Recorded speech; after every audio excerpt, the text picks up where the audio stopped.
Hello, everybody, and welcome to this 20th edition of NEWSHOUND.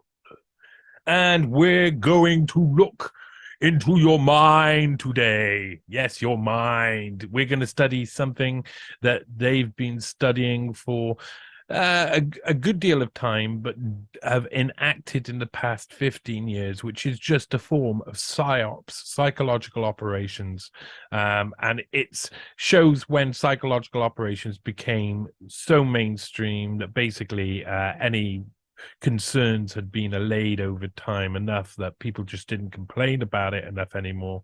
And so then they started getting into your mind and using tactics that were akin to things that we saw in World War II and before to try and manipulate your mind, and afterwards, sorry, with the intelligence agencies used in loads of different operations, loads of different experiments to try and manipulate your mind, take over your mind and make you make the right decision, their right decision, not your right decision. And of course, this led to what we saw during COVID, which was a massive psychological operation to change people's minds to do something that could be detrimental to their own health. And we saw the majority of people fall for that crap. So that is worrying.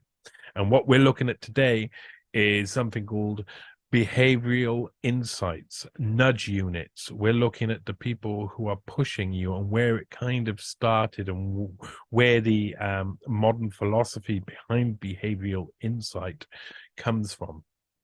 And now these teams have been used not only in Britain, they've been used in Canada. I think they've been used in New Zealand.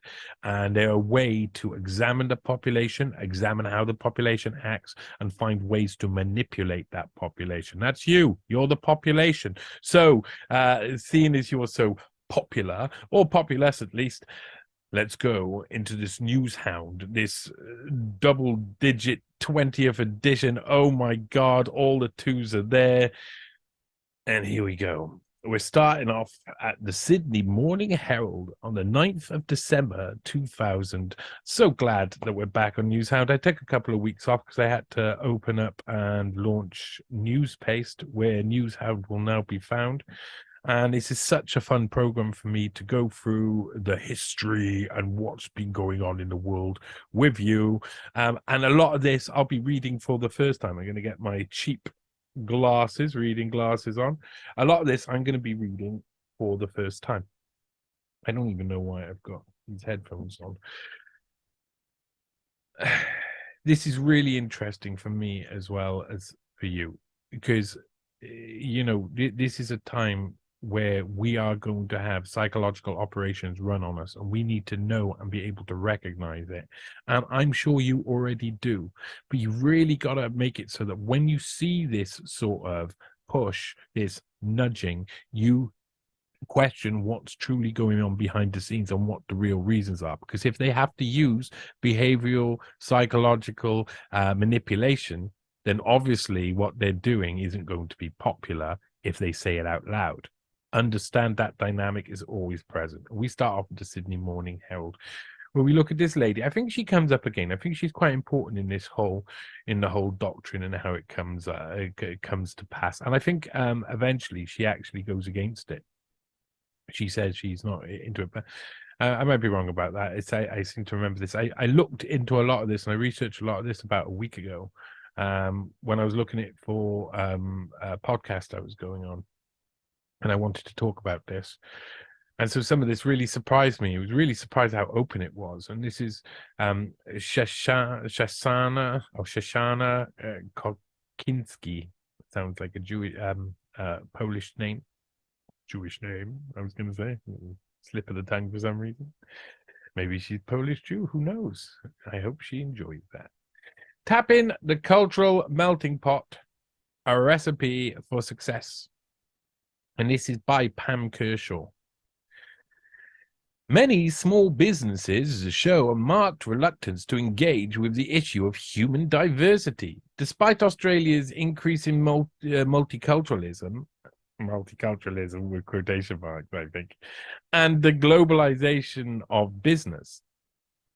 Shoshana Kokinski, Clinical psychologist who is a director of Behavioural Insights and lecturer at Australian Graduate School of Management says, business people are generally threatened by human diversity and its impacts on the traditional power balance.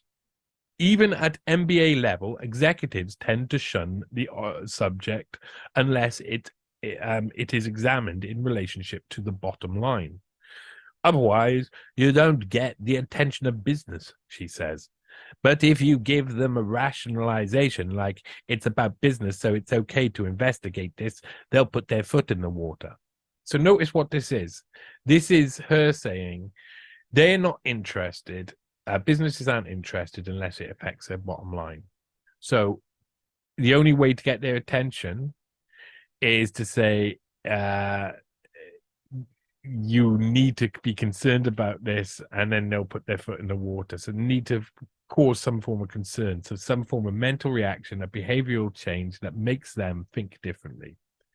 While most companies show interest in change management is being called here. This is before the term behavioral insights has been kind of entered into the modern lexicon. Kaczynski questions how they can properly embrace it without dealing with the diverse workplace around them.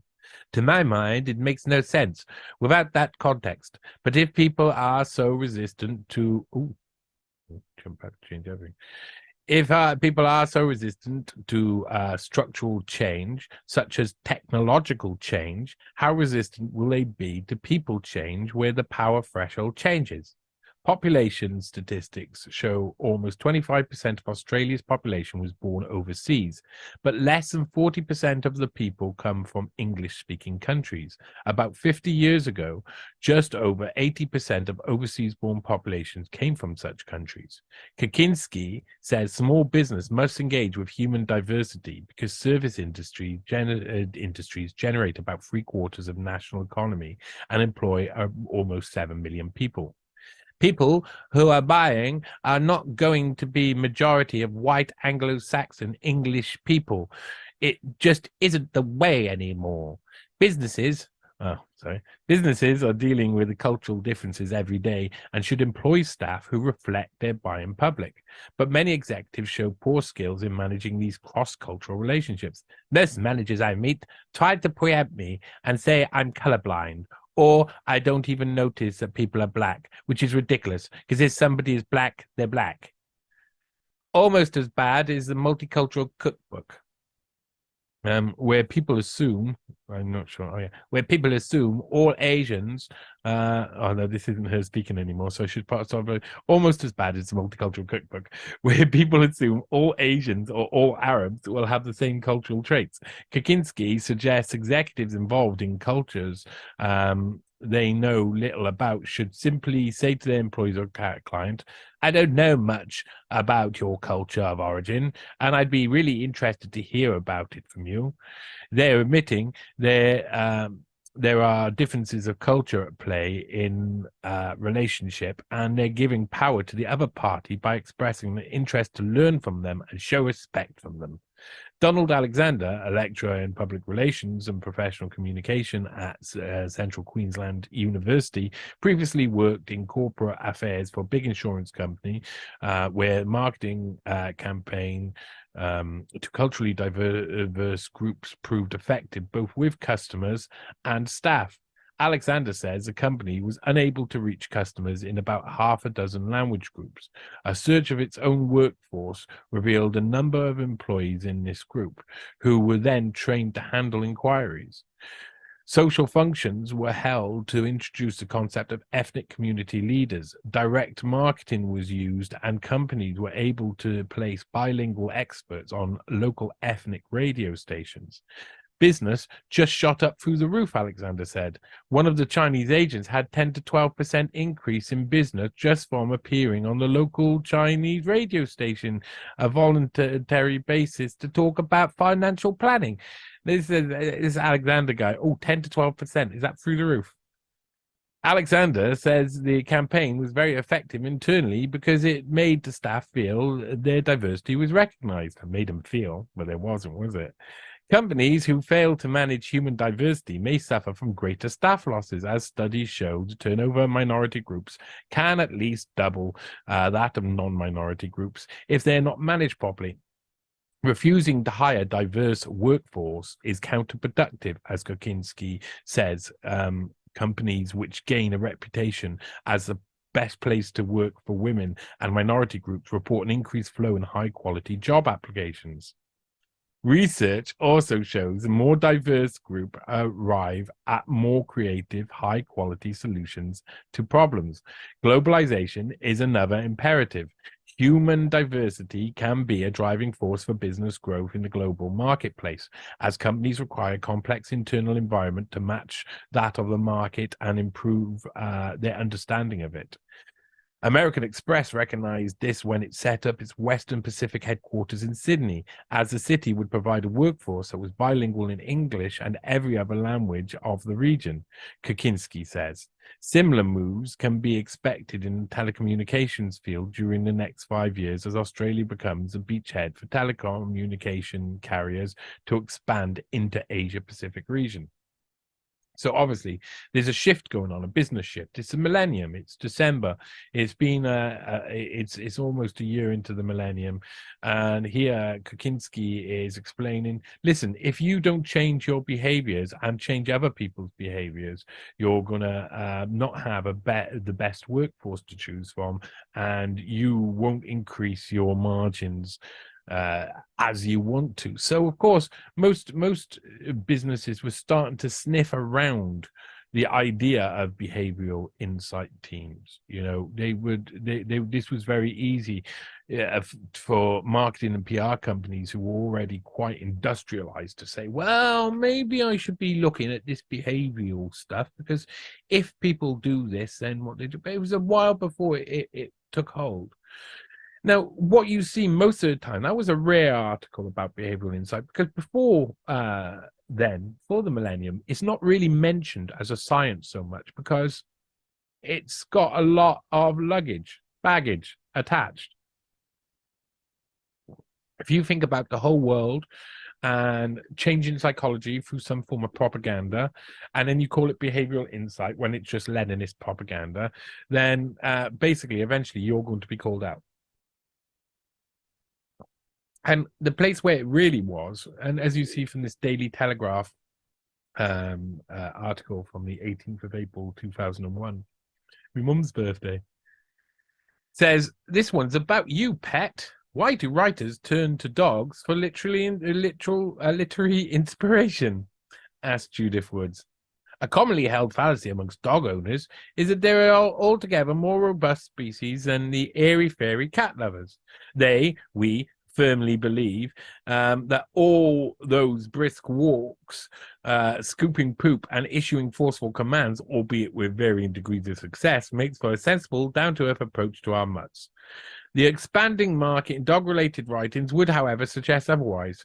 A browse through any bookshop will reveal the rapidly growing canine canon of stirring day-in-the-life tales and glaringly obvious behavioral insights. I'm not going to read all this article, but it's one of the things I want to mention. Beforehand, most of the time people talk about changing behaviors, they're talking about animals. When they're talking about behavioral insights to behavior, they're not doing it within the human realm as much as they're doing it within the animal realm.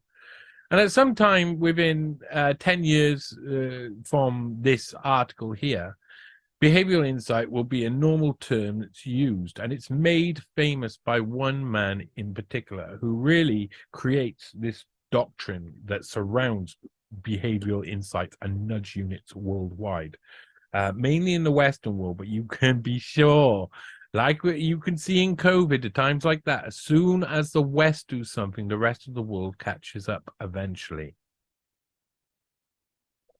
Let's meet the man, shall we? There you go. Take a look while I drink a bit of tea.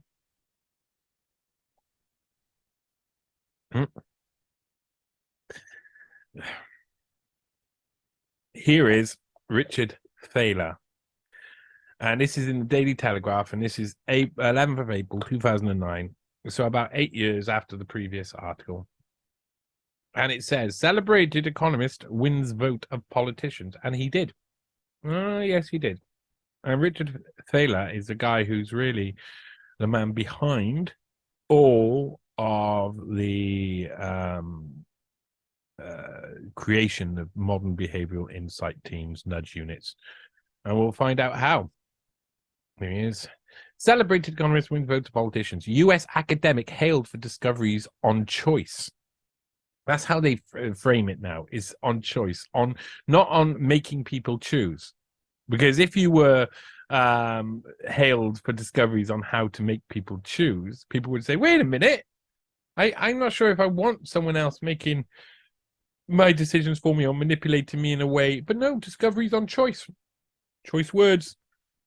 Richard Thaler, author and economist. And it's a profile on the man in the Daily Telegraph. And this is because he's getting pretty important.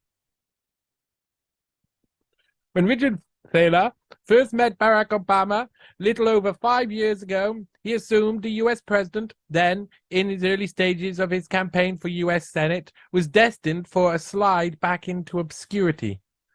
I met him at a neighbor's apartment who was having a fundraiser for this guy, says Thaler. I'm sure he doesn't speak like that, but he is on this occasion. I wandered in curiosity, and because of the funny name, I immediately thought, who is this guy? He's a real deal. At the time, he was running third in the primary for the Senate election. So we thought, great guy, probably never hear about him again. Thank God. Not least for Thaler himself, that he was wrong. Since then, not only has Obama become the most powerful man in the free world, debatable, but Thaler's own career has been catapulted into orbit. No longer merely a cult figure in the University of Chicago's renowned School of Economics, Thaler has become one of the world's most renowned economists. His book, Nudge, written with fellow Chicago legal academic Cass Sunstein, is not only a bestseller, but one of those rare things, a crossover economics book, as likely to be found on the bookshelves around the country as in the university libraries. And this is really important. He releases this book with Cass Sunstein, and they call it a crossover economics book, because what it is not a crossover. It's a behavioral, psychological operations manual for how to run psychological operations and dress it up as marketing and dress it up. And who's going to adopt it? Governments, of course, companies, of course, nasty capitalist monsters, of course, nasty communist monsters, of course, nasty fascist monsters, of course. They're all of them are the same. They're all as bad as each other. The idea behind nudging is quite simple. It rests on the notion that people often take choices which are not really in long-term interest. They binge on food, drink, and cigarettes in spite of the effects they have on their health. We're just going to smoke some weed in the middle of this. They borrow more than they should, and they spend on items they ought not to buy. This might seem pretty logical to a normal human being, but not to an economist. For centuries, economics has relied on the idea that humans are essentially rational creatures who take decisions in their own self-interest. No, this is the thing, is everything's taken to the extreme. That's the belief that the majority of humans are. So and that is rational self-interest makes sense only in context of someone's own situation and dynamics, which means it doesn't necessarily come out with the same conclusion every time. And who is writing this? Can we find out who's writing this? Because one of the things, it doesn't really, it just says profile. I wonder if it is Gary White. It doesn't actually say who. Right, Edmund Conway. I know you've probably been screaming at the screen. It's Edmund Conway, you bloody idiot. You said it yourself at the start. Well, Edmund Conway, can I just say, for a journalist, is he impartial? Thank God, not at least for Thaler himself, Kyle, that he was wrong. Since then, not only has Obama become the most powerful man in the free world, Kyle, but Thaler's own career has been catapulted into orbit, Kyle. Thank God. Thank God. That's how it is. Thank God. Thank God he was wrong. Or we would never have had Obama. Anyway. Okay, where am I? The idea behind nudging is quite simple. It rests on the notion that people often take choices which are not really in their long-term interests. They binge on food, drink, and cigarettes in spite of the effects they have on their health, and they should borrow more than they should, and they spend on items they ought not to buy. This might seem pretty logical, but to a normal human being, but not to an economist. For centuries, economics has relied on the idea that humans are essentially rational creatures who take decisions in their own self-interest. Really important to put that down again, that you understand that, because that is what the status quo was before, or at least what they define the status quo. But it's not that simple, you know that. But behavioral economics, a relatively new and fashionable corner of the discipline of which Thaler has been a pioneer, has used economic and psychological experiments to show that often this is simply not true. A nudge is simply a government policy which edges someone towards a particular choice which is in their best interest, but may not naturally jump out at them as the obvious best choice. Yeah, we should read that again, shouldn't we? What is behavioral insight? Well, it's a nudge. A nudge is simply a government policy which edges someone towards a particular choice, which is in their best interest, but they may not naturally jump out at them as the obvious best choice. You see, that's I think that there's a lot of what fascism is. You don't realize this is your best choice, but this is your best choice. Oh, yes, now it jumps out at me. Now you've told me you'll put me in a camp if I don't do what you say. And this is where this leads, of course. This doesn't just lead to nudging. This leads to outright lying. This leads to conning. This leads to fraud on a mass scale. You'll see. A familiar one concerns pensions. Although saving for retirement is something everyone ought to do, many do not enroll for their company's scheme when they join, less through conscious choice, but through either confusion or ignorance. The Turner Report on UK pensions recommended that people should be automatically enrolled into a savings scheme, but with the option to opt out easily available. One could easily involve similar nudges in other realms of public policy. Indeed, Conservative Shadow Chancellor George Osborne has suggested that people would recycle more if they were given a direct financial incentive to do so, and should be entitled to a cooling off period after buying a store card. Another nudge-inspired idea is to give everyone information on their electricity or phone bill that will enable them to work out quickly and easily if, given their consumption characteristics, they ought to change to a different price plan or move companies. Says Thaila, when the Obama administration decided to have tax cut as part of its stimulus package, there was a question over whether it would give it in a lump sum or spread it out. Behavioral economics research suggested that if you want people to spend it, you should spread it out, because if you get a lump sum, you're more likely to save it. That's how behavioral economics is changing things. It's not that there's a single answer to every problem. It's more that for every problem, there's a behavioral insight that will make it more effective. It's rather like the iPhone. We're not going to be the first to come up with the idea of putting music play in a phone, but we will try to do it better. For instance, you'd like to have some of Apple's designers help design the forms you have to fill out for the government.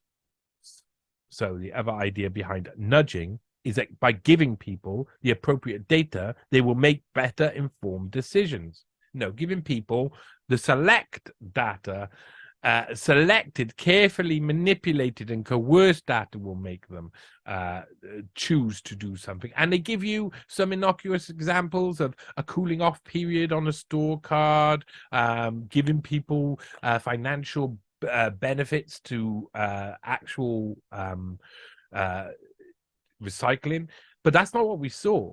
What we saw is what the real behavioral insight team analysis come up with, is that you fine people more for not recycling, you take more money away and people are more likely, and that's, they use a punitive measure. They don't use the measures they claim. They do this to look to the public like they're looking at these things and they're doing these things, but they're not. They're just suggesting. George Osborne has suggested that people would recycle more. Suggestion. So the other idea behind nudging is that giving people appropriate data, they make better informed decisions. Thaler's contention is that such an attitude would have lessened the size of the financial bubble, which has just popped. Now, back there, he was saying, people are desperate for money. We want to encourage them to spend, so we'll give them a stimulus package and make it so that it's over a longer period, so they're more likely to spend it. So we will decide on their behavior. Now, it may suit them and may be in their best interest, their self-interest, to save that money. You see, they're saying about self-interest earlier on. That's it. It might be in the self-interest of that person to save that money, but they don't want that. So they will incorporate things to make it so that it's you choose something that's in their best interest and against your self-interest. And that's open. This is open. You can see this. This is very obvious in the way they say things and the way they word things.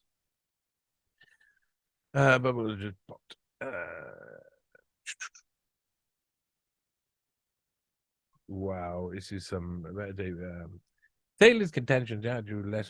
Take complex collateralized debt obligations. Why not publish details of, for instance, the credit rating of the borrower, information about the house and neighborhood, he says. If it's all there electronically, then now all of a sudden these CDOs are more transparent, and somebody, one of the employed rocket scientists perhaps, will write a program to figure out how risky they are and do the job the credit rating agency weren't doing properly. I think with enough disclosure, you can let the market decide. We think with enough disclosure, you can let the market decide. We only learned how systematic AIG was after the fact. That should have been public. What I'm arguing for is threading a needle. The goal is to seek enough disclosure for the markets and regulators to monitor this sort of risk without forcing so much disclosure that people can no longer make money. We can't tell a hedge fund, George Soros, for instance, to tell us every single trade, but we are entitled to know how much leverage he has and if he's big enough. If you're too big to fail, you're too big to hide. It's plain to see why Thaler's ideas have inspired both sides of the political spectrum. They are not prescriptive as such, so don't undermine the idea of free markets and free choice. Yes, they do. But acknowledge the fact that occasionally these markets are not perfectly structured. Such ideas are helping nudge to infiltrate the corridors of power. Obama is a fan. Indeed, Sunstein has been appointed his regulation czar. David Cameron made the book required summer reading for his conservative shadow cabinet colleagues last summer. Indeed, when Thaler visits the Daily Telegraph offices, it is hot foot from a meeting at Conservative Central Office, where he has been consulted by Tories on future policy making. So he literally goes into the offices of the Daily Telegraph to give this interview. He literally goes in. They don't come to him. He's proactively sharing his behavioral insights so he can manipulate people into thinking he's the right person. This is what he does for a living. In comments, which will probably quietly delight the Tories, Thaler considers there to be some degree of similarity between Cameron and Osborne. If the Tories end up winning, I don't think you'll see a huge difference between them and the Obama administration, he says. No shit, not in two-party politics nowadays. This is obvious Rhodesian style makeup. This two parties are completely similar. We all know this. We don't know how different Cameron is from Blair. for that matter. So maybe the world is coalescing on a moderate pragmatism. That's what they call it. That's that's a pseudonym for globalism. Moderate pragmatism. Barack Obama is not only a socialist. The people that say the people that say that are idiots.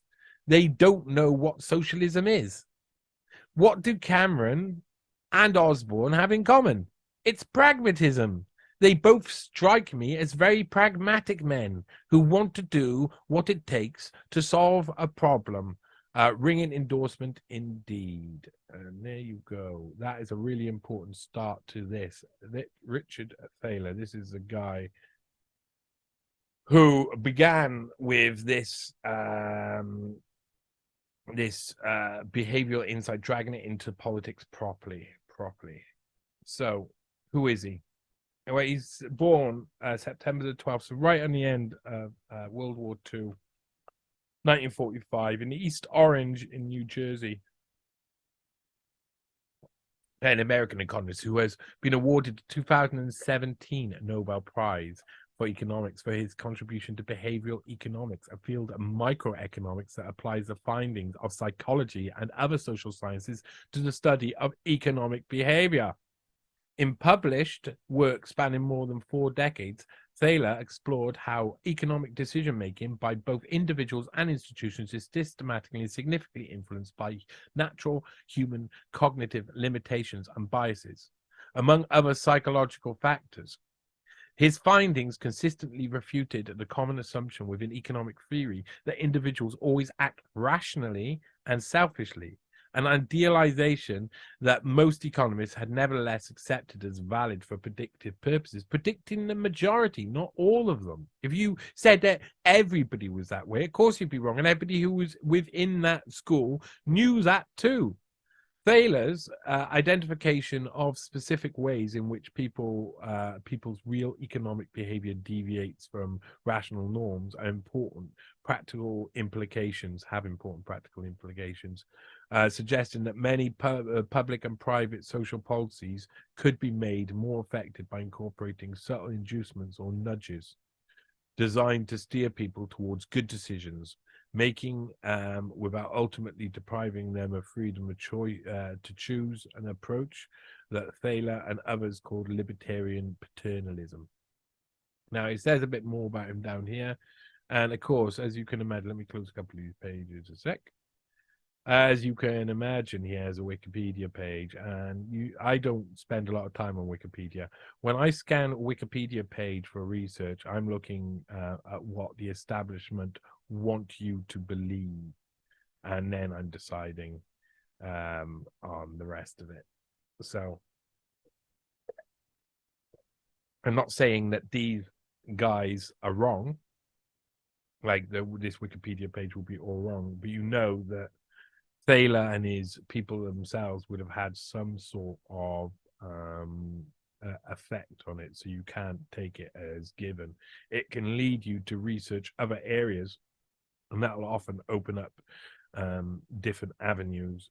There's also, of course, for anybody who knows how it works, there's also, you can go to the history and of a page, and within the history of a page, you can see when things have been taken out. For instance, a dead link taken out there. So minus here, if it says minus, it means that a certain amount of characters have been taken out of the article. And what you want to do in this case, if you really want to research something, you see 1,000 added there. So someone's added a section on something there. 246 added there, 246 taken away there straight away, and they claim it's a sock puppet, but you never know what they're going to be. So then you can actually go and you can compare it with the current or previous, and you can see what was taken out. You can see it's a link, and then you can follow that link through to through archive.org or the like. Let's continue with this. So Thinking Fast and Slow. This is Daniel Kahneman. He studied with Thaler. So as you see here, I think it mentioned Daniel Kahneman in his Wikipedia page. Between 1977 and 1978, Thaler spent a year at Stanford University collaborating and researching with Daniel Kahneman and Amos Tversky, I don't know how you say that, who provided him with theoretical framework to fit many of his economic anomalies that he had identified, such as the endowment effect, which is in psychology and behavioral economics. The endowment effect is finding that people are more likely to retain an object they own than acquire the same object they do not own. The endowment theory can be defined as an application of prospect theory, positioning that loss aversion is associated with something or other. Well, Thinking Fast and Slow is another one of these books that kind of look at this idea of behavioral economics, psychology, how it works, and has some really interesting stuff. So it talks about really complex ways of looking at things, and this is really important to know, because as soon as you know what they know, then it's a little bit more difficult, isn't it?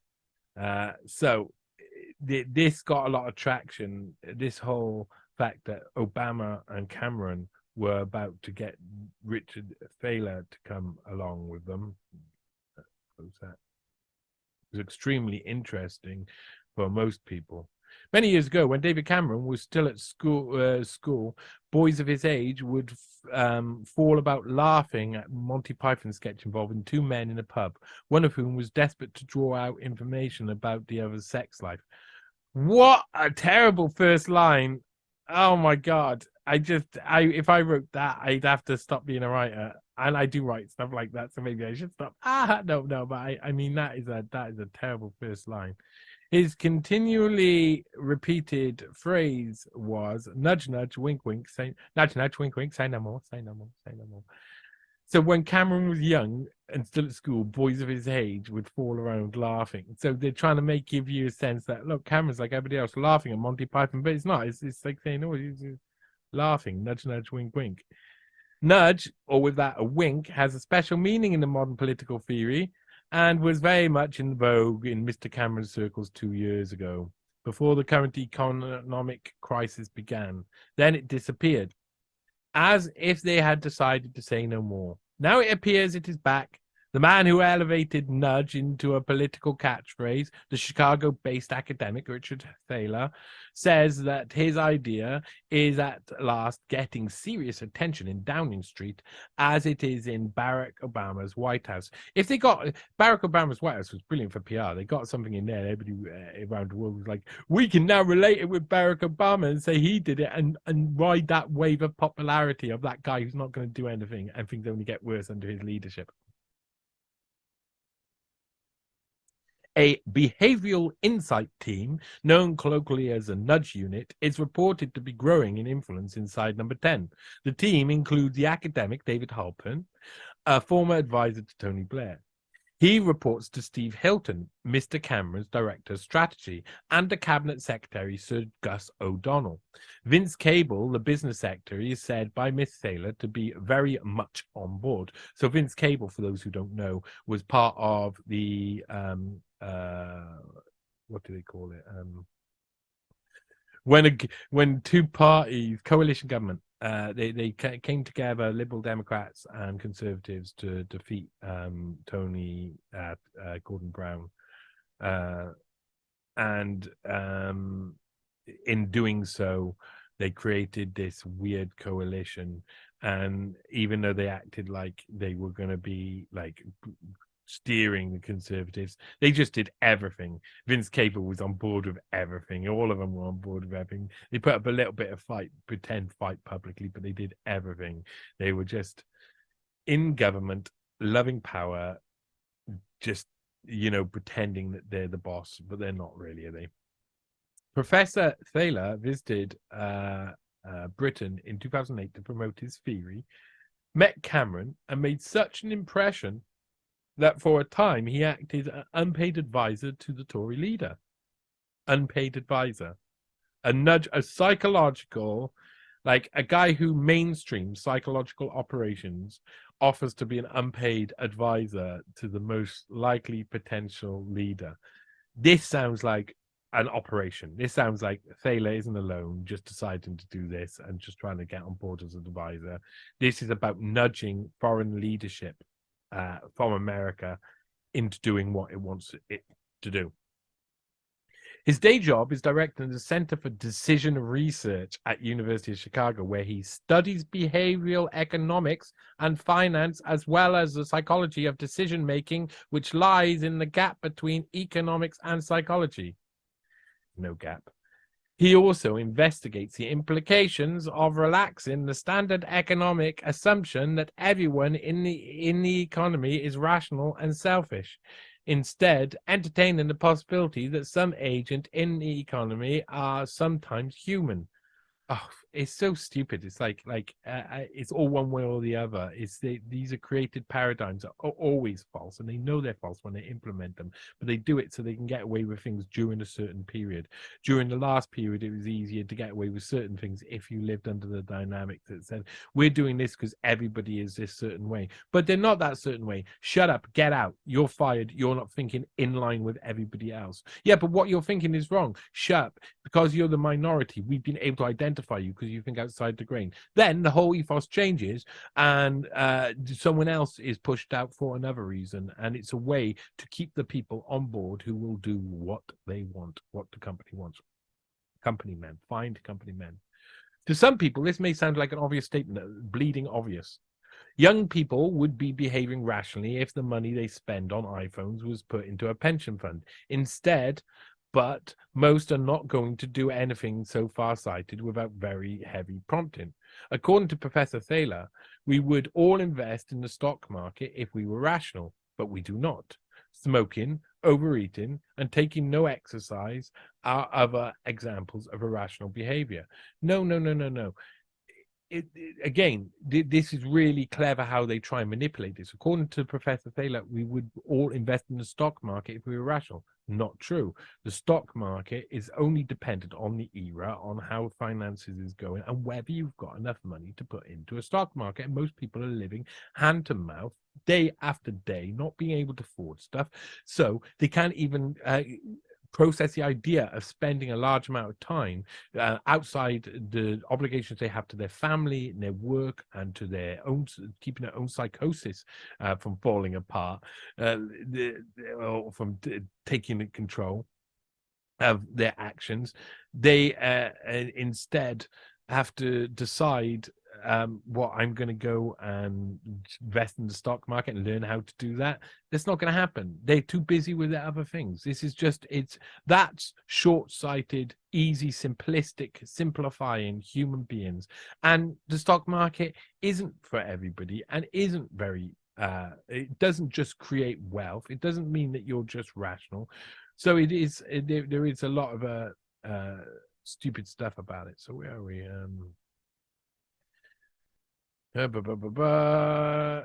Yeah, so we would invest in the stock market if we were rational, but we do not. Smoking, overeating, and taking no exercise and other examples of irrational behavior. No, they're not. They're completely rational. Smoking to relax because everything's stressful. Overeating to relax because everything's stressful. No, taking no exercise is to relax because you're tired after everything's so stressful, because everything's so stressful, because people are constantly nudging you to do stuff. Nudge theory is an attempt to resolve the classic conservative dilemma. Since they believe in the small state and no taxation, should the conservatives just leave us to our bad habits and accept the undesirable social consequences that will follow, or use the levers of state to try and improve our behavior? See, they're selling it to you, improve. It's not improve, it's to change our behavior, because it's only improving depending on whether their policies work, and their policies don't work on all different scale, and that will reflect out when they're implementing in a psychological way. But instead of implementing in a psychological way something they can retract, they've then implanted something into your brain forever. It's non-retractable. You can't go back on it afterwards. You know, you'd have to break people's minds and open up their brains, and they're not going to do that. So it's about giving you stuff irrelevant of whether that's going to be beneficial for you in the long term or short term. It's about it being beneficial for them in the short term. There is a powerful libertarian wing within the party whose general prejudice is to allow people to do as they please, provided they do not break the law. There are also paternalists who believe that the fortunate in society have a duty to protect the less fortunate from consequences of their own folly. Libertarianism and paternalism are assumed to be necessarily in conflict. In 2008, Richard Thaler and Cass Sunstein wrote a book called Nudge, Improving Decisions about Health, Wealth, and Happiness, in which they claimed that there is a middle way that enables the state to be both paternalist and libertarian, instead of ordering people around or leaving them to behave in self-defeating way. The state can nudge them into behaving sensibly. That's making them, they know it's going to have that effect. So it's making them do it. They're not sure why they're doing it, but they're deciding to do it. They're being told to do it, so they do it. They discover it's not in their best self-interest, but it makes no difference. The example they gave, which has attracted most publicity, not because it is the most important, but because it's so wacky, is the success story of public loo in Amsterdam airport, where men were nudged into urinating in the pan, despite many distractions which were apparently spoiling their aim. This small but desirable improvement in male behavior was achieved by painting a picture of a housefly on the porcelain. The quantity of misdirected urine is said to have fallen by 80%. You cannot measure this. This is, again, I would say bullshit. It's not. It's human piss. In the UK, it has long been assumed that if people are given financial inducements to cut their fuel bills through better insulation, they will do it. Nudge theory allows that they are not necessarily that rational, but will be influenced by what their peers are doing. Therefore, the way to persuade people with excessive fuel bills to do something about it is to tell them what the average bill being paid along their street is. Very few consumers will willingly pay more than their near neighbors. The authors called their philosophy libertarian paternalism. Another phrase they introduced was choice architecture, a concept implying that the state can be the architect that arranges personal choice in a way that nudges consumers in the right direction. You must change a word there, because let's read that again. The author called their philosophy libertarian paternalism. Another phrase they introduced was choice architecture, a concept implying that the state can be the architect that arranges personal choice in ways that nudges their population in the right direction, in their direction. So this should say arranges personal choice in a way that nudges the population in the political party's direction.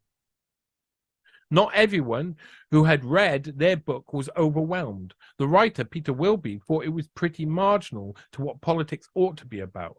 But it impressed David Cameron, who met Professor Thaler at around the time the book was published. He and his advisor, Steve Hilton, were looking for a neat idea that would suggest the Conservatives had found the idea medium between state intervention and laissez-faire.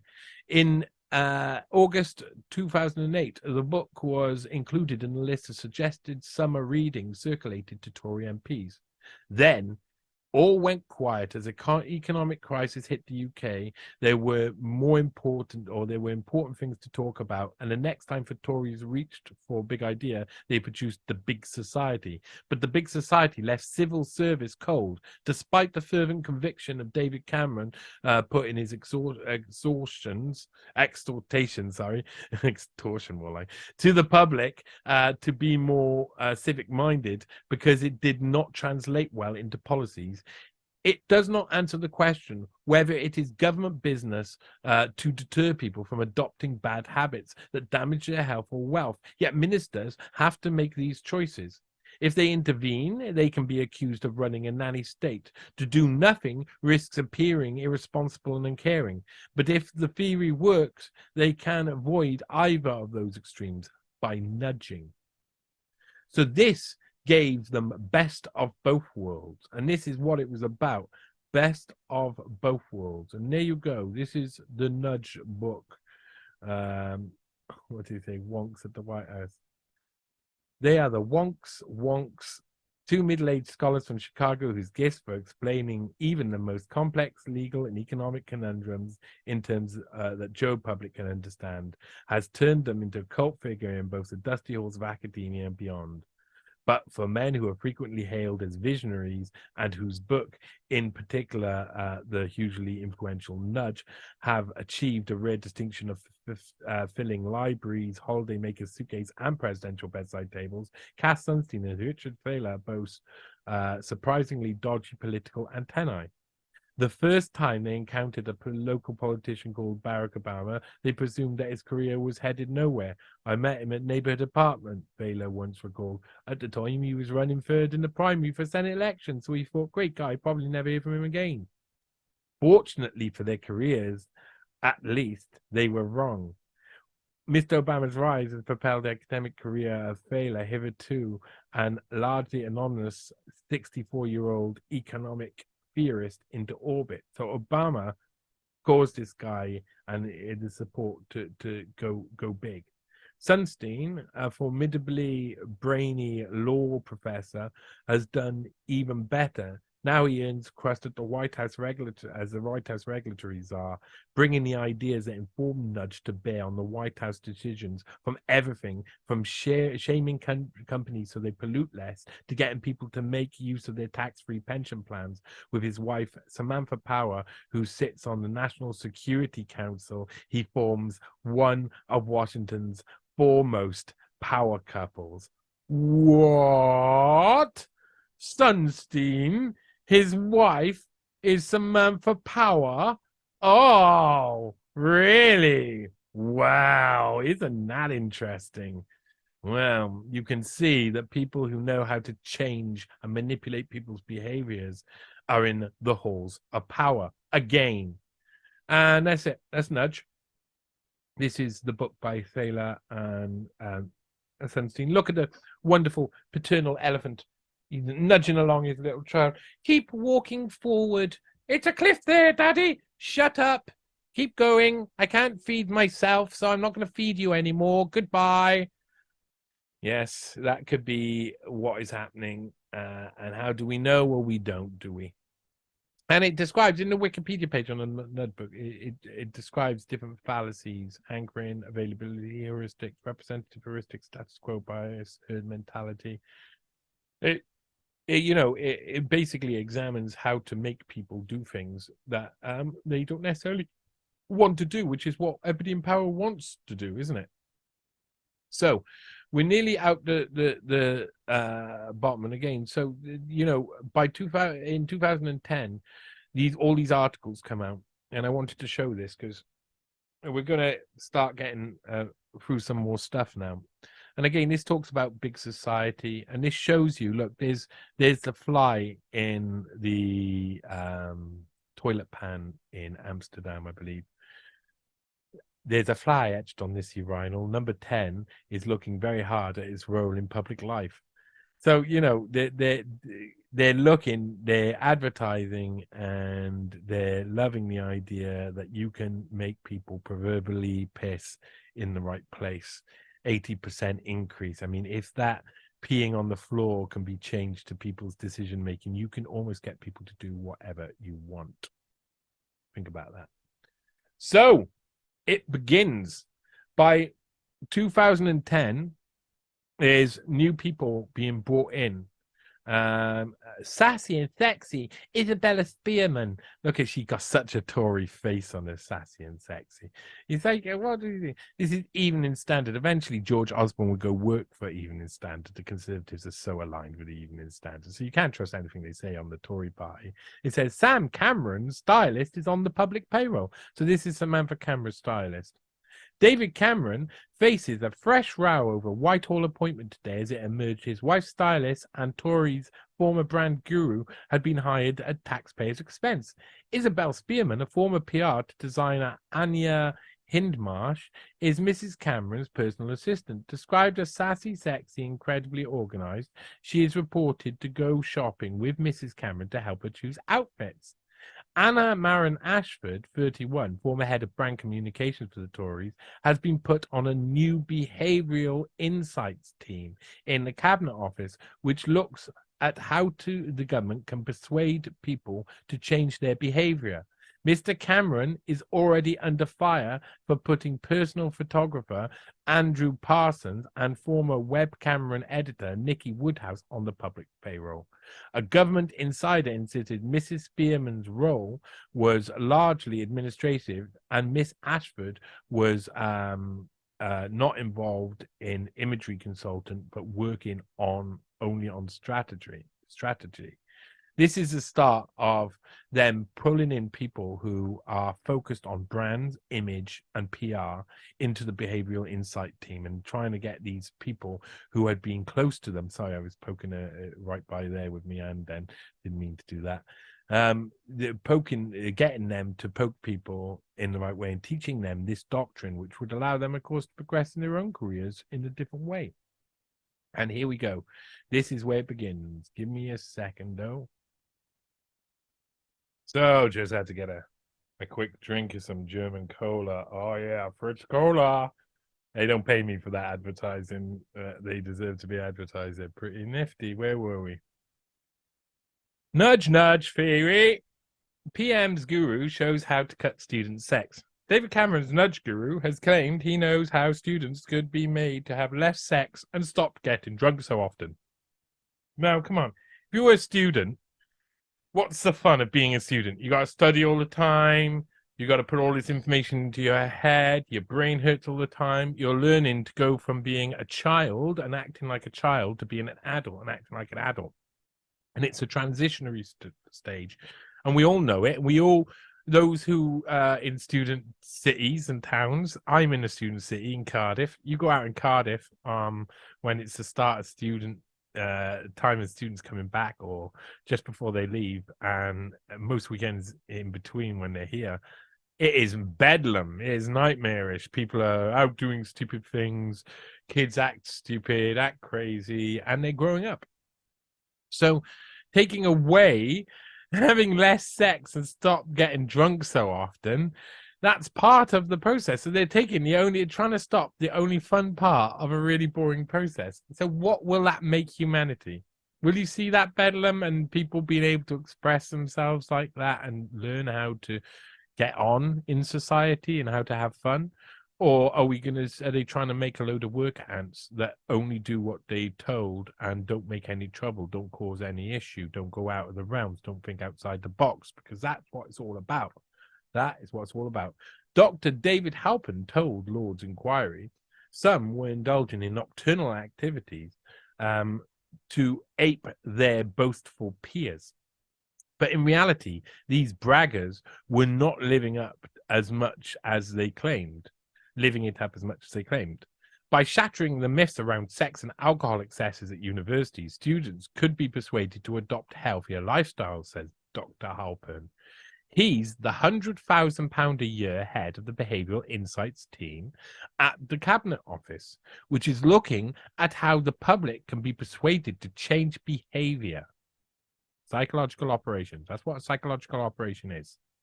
You want to change people's psychology and what they do on a daily basis. It is inspired by nudge theory, which argues governments should make it easier for people to make better choices. At a House of Lords inquiry into changing people's conduct, he said individuals got locked into behaviour they thought friends were enjoying. Dr. Halpern added, sometimes, oh no, he doesn't speak like this, he says, sometimes there's a route through that, where essentially what you want to do is make more explicit a certain behavioral norm. An example is alcohol consumption in students where most appear to overestimate how much others drink and overestimate how much sex other students have. Simply providing that information is an interesting corrective. Now, think about that. So, what did they say earlier? They said, if you knew how much your neighbors were paying for electricity on your street, for water or whatever, you would stop. You would be less likely to overspend. Now they're saying if you tell students how little amount of sex other students have and how little they drink to what they say, then you'll see them do that.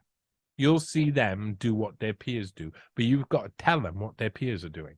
How do you know what their peers are doing? How do you know? Well, with the electricity and stuff, you've got bills and things like that. So you collate the bills from the local areas, so you know how much people are spending. So you're basically got all of the data on people's energy consumption, and you're using it to manipulate behavior. That's why people don't like government having data, because if they have the data, they'll manipulate your behavior. Now, that doesn't seem so bad. Save money on your bills. Why not? The next step is have less sex, have less drink, have less of a student experience. So one goes from spend less money to next, spend less money and have less of a life. That's a pretty big jump. And it's all about telling people or making people believe that you know what other people are doing and they're not doing what you're doing, to make you want to go with the rest of the crowd. And that is herd mentality. That's the herd. That's what they're doing. They're getting people to go up together and walk along because it's better for the pack. And but at the same time, they're telling you it is better for your self-interest that you listen to us. That's the amazing thing. They're saying, because they're suggesting, they're not even saying it, they're saying because what you do is against your self-interest, then listening to us is better than that. But that is also, listening to them is also against your self-interest. So what is your self-interest? That's what you've got to ask yourself. And the answer should be to have a life, to enjoy yourself, to go to university if you want, to study if you want, and to party and enjoy and meet other people and learn and get out that youthfulness, because later on, you will try and expel that out in other parts of your life when it shouldn't be expelled out. That's how it works. So who is this David Halpern? Here we are at the Behavioural Insight Team's website. It's a bit wide here. Behavioural Insight Team's website, and we're here with Professor David Halpern, CBE, Chief Executive. David Halpern, CBE, is the Chief Executive of the Behavioural Insights team. David has led the team since its inception in 2010. Prior to that, David was the first research director of the Institute for Government. And between 2001 and 2007, he was the chief analyst at the Prime Minister's Strategy Unit. So he was already working for Blair as chief analyst at the Prime Minister's Strategy Unit. So he's already working for Blair, he's already in office. He then goes to work as the first research director of the Institute for Government. So he's all about government. He's all about government. He's all about government strategy and behavioral psychology. David was also appointed as the Wonks National Advisor in July 2013, a position he held until 2022, through which he led efforts to improve the use of evidence across government. Use of evidence to get what they want out of people by tricking them into thinking that other people are doing things that they're probably not doing. Ugh. Before entering government, David held tenure at Cambridge and posts at Oxford and Harvard. I can't remember. I think it's Harvard, where I couldn't find him at Harvard at all. It might be in Oxford, but I did have a little look around for this. I couldn't find him at all at Harvard. Any mention of him. I always find that suspicious, of course. You know, I'm a researcher, and I know that there's a lot of strange scientists coming out of Harvard, and I've done a lot of research into social sciences, especially targeting youth and behavior over the past 75 years at Harvard. So when someone's been at Cambridge, Oxford, and Harvard, you've got to be super suspicious. Those are three of the centers of this sort of behavioral changing regime.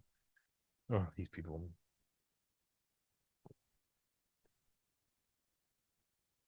German cola. He has written several books and papers on areas relating to behavioral insights and well-being, including Social Capital, 2005, The Hidden Wealth of Nations, 2010, Online Harms and Manipulation, 2019, Online Harms and Manipulation. Oh, he's so cheeky. Easy Online Harm and Manipulator. And co-author of Mindspace Report. In 2015, David wrote a book about the team entitled Inside the Nudge Unit, How Small Changes Can Make Big Difference. David was awarded a CBE in the New Year's Honours in January 2022 for public service as What Works National Advisor. And he's awarded for telling the establishment what they need to do to make people do what they want them to do. This is gold. This guy is gold. You're going to see his teeth come out. We're going to go through a bit about this guy. We're going to follow a bit about this guy now, and you're gonna see his teeth come out and him be exposed at some point.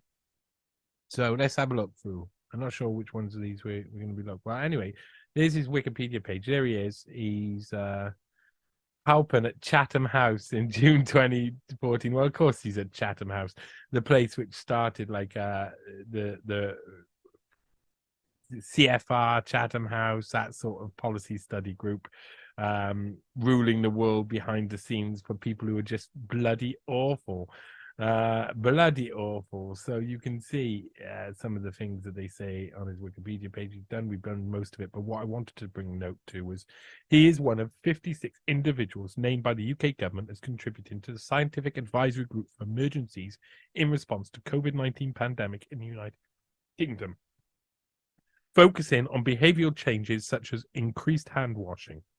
On 11th of March 2020, he gave an interview to BBC on the importance of shielding vulnerable people during the COVID-19 pandemic until herd immunity had been achieved.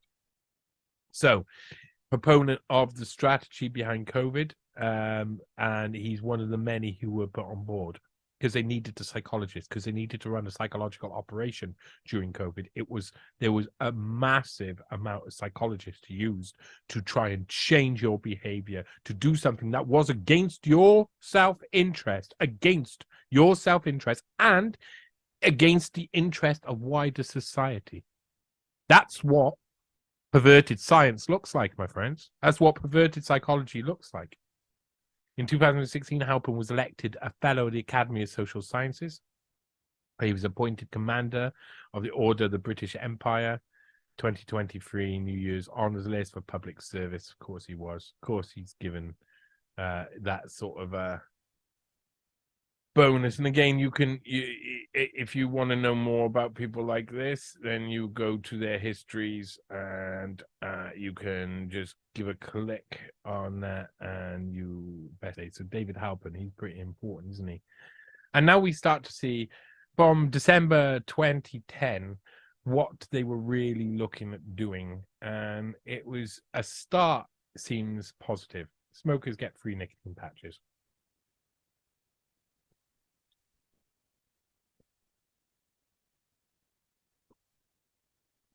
What about addicts of German cola?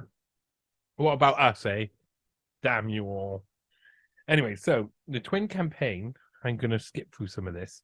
Some of this is about research has shown they can be quite effective, with studies quoted the patient UK website suggesting that 17 in 100 smokers who take some form of nicotine replacement therapy manage to quit. Most nicotine patches can be bought over the counter without a prescription. About half of all smokers die from smoking-related diseases. Smoking cuts the average life expectancy by about 10 years. The Change for Life checkbooks will each contain 12 healthy-style vouchers entitling holders to a range of offers, including cheaper sessions at gyms and swimming pools. So here's one of their early initiatives. And you'll see the twin campaign in victory for Oliver Letwin, the cabinet office minister, and Stephen Hilton, Downing Street strategist, who have pioneered the theory of nudging people to make changes rather than applying nanny state principles. Ministers have set up a special nudge unit inside the cabinet office, formerly known as the Behavioural Insight Team. It's run by David Halpern, a former advisor in Tony Blair's strategy unit. So this is the nudge unit, and this is a real center of power, really, now. And originally called the Behavioural Insight Team, they just took Thaler's name of nudge and have it called a nudge unit.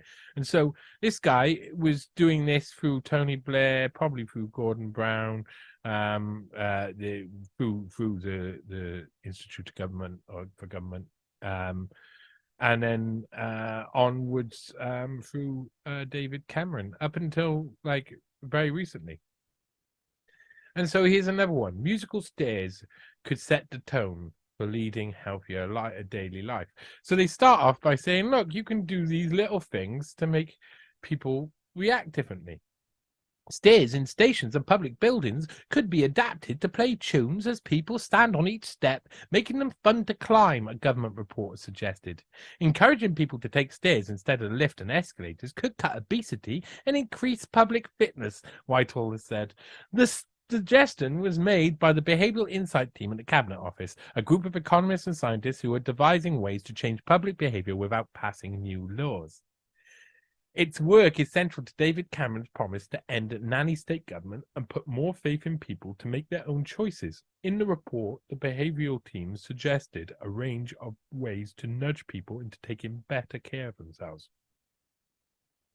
So the study looked at innovative measures in a number of countries that can help make people healthier without directly compelling them into changing their behavior. But you're just doing it secretly without outwardly, directly and honestly compelling them to change their behavior and saying what you're doing. You're just learning how to manipulate people without them even knowing what's going on. One example was a project in Stockholm metro station when Volkswagen stated installed motion sensor piano keys that played tunes as people climbed the stairs. The result was 66% increase in people taking the stairs. Making the stairs eye-catching and fun to climb had a motivating effect. In addition, more people started taking the stairs. Others tended to follow, the report said. The report also raised the prospect of supermarket trolleys being redesigned. The team cited a study in New Mexico State University which found that creating an area within a trolley for fruit and vegetables could prompt shoppers to buy more fresh produce. Supermarkets could also be encouraged to design shelves to put healthier food in direct eye line of shoppers. Other suggestions include children could be given rewards for walking to school, swipe machines could record miles walked, and award points that could be swapped for cinema tickets or shopping vouchers. Fruit and vegetables could be rebranded sports candy to encourage children to eat them. Why? Wait a minute. I'm going to take another break. Now, that German cola that I was drinking there, that didn't give me wind. But the idea of renaming fruits and vegetables sports candy certainly has given me something inside. Fears coming up. Oh, it might be vomit. Oh, God. Fruit and vegetable sports candy. This is double speak.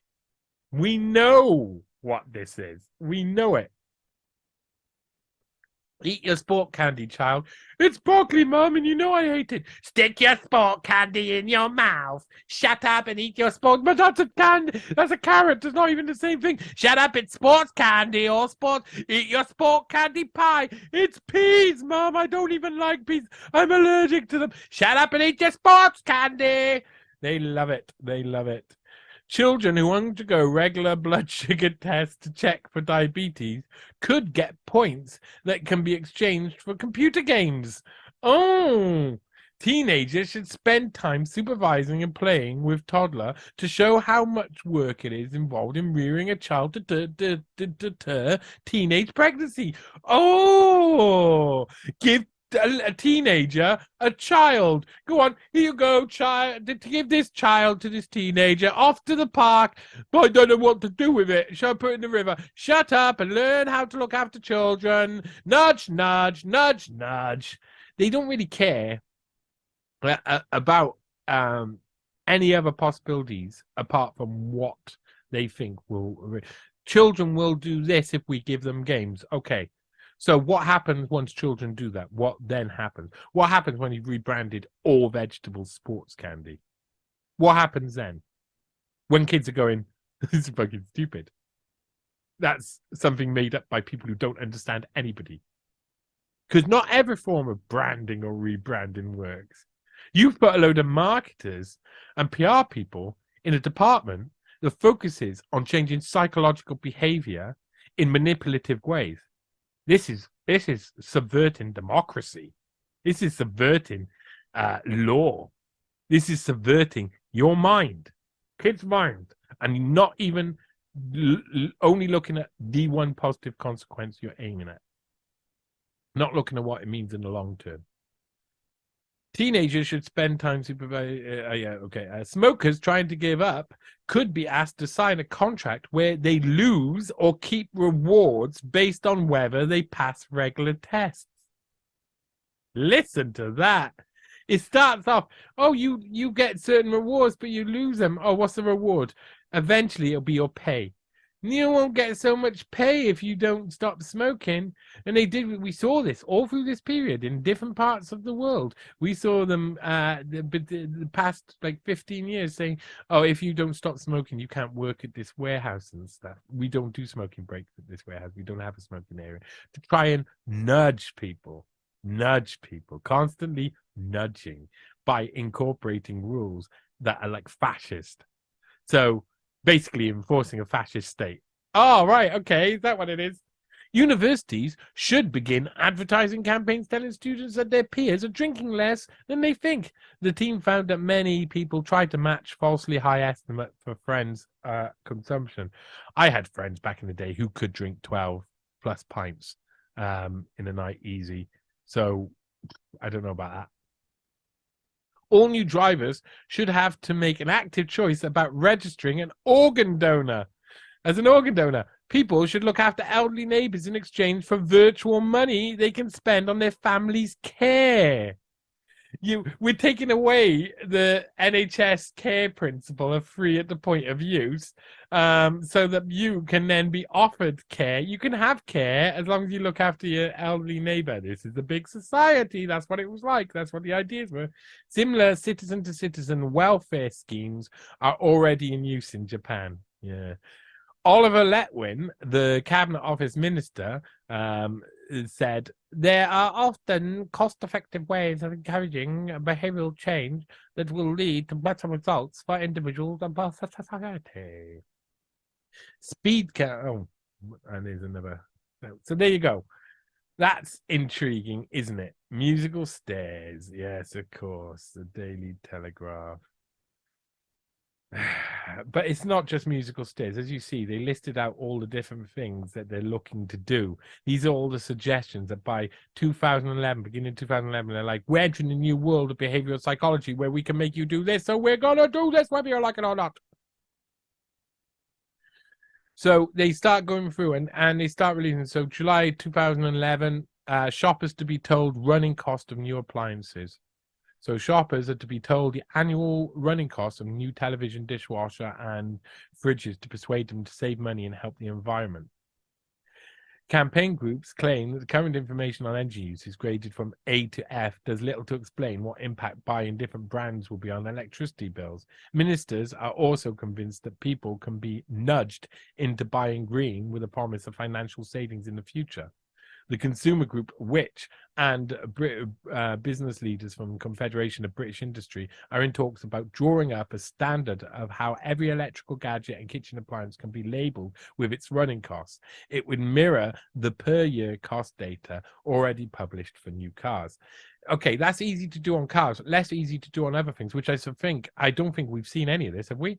Have you seen this? Have you seen the cost of things being run? A lot of these were just ideas. They put them out there, and those ideas themselves, put them out into the ether, nudges some people into making a difference. So some people will be nudged by saying, oh, energy use graded from A to F. I never realized that's what the grading was. So they'll be nudged into looking at that. They'll just even putting out the ideas starts to get people to change what they do. Big name retailers will be asked to sign up to voluntary scheme to spell out the real world costs of latest gizmos. For example, some LCD televisions can be twice as expensive to run as more energy efficient brands, and the cost of running a washing machine can vary from 2.5p to more than 8p for each load. In some cases, cheaper appliances are also more efficient to run. Serious, 8p for each load. That's not that much, is it? I thought it was more than that.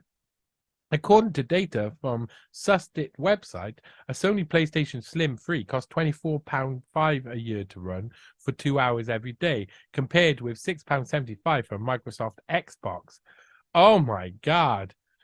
A Garange medium fridge freezer costs $780 to buy, with an annual running cost of £24.12, whereas a similar £588 Hotpoint model would use $45.73 of electricity in 12 months.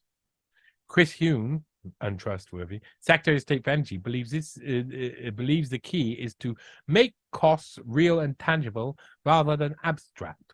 Although energy rating on white goods are well understood, there's little awareness of how much it costs to run a kettle, a TV, or fridge.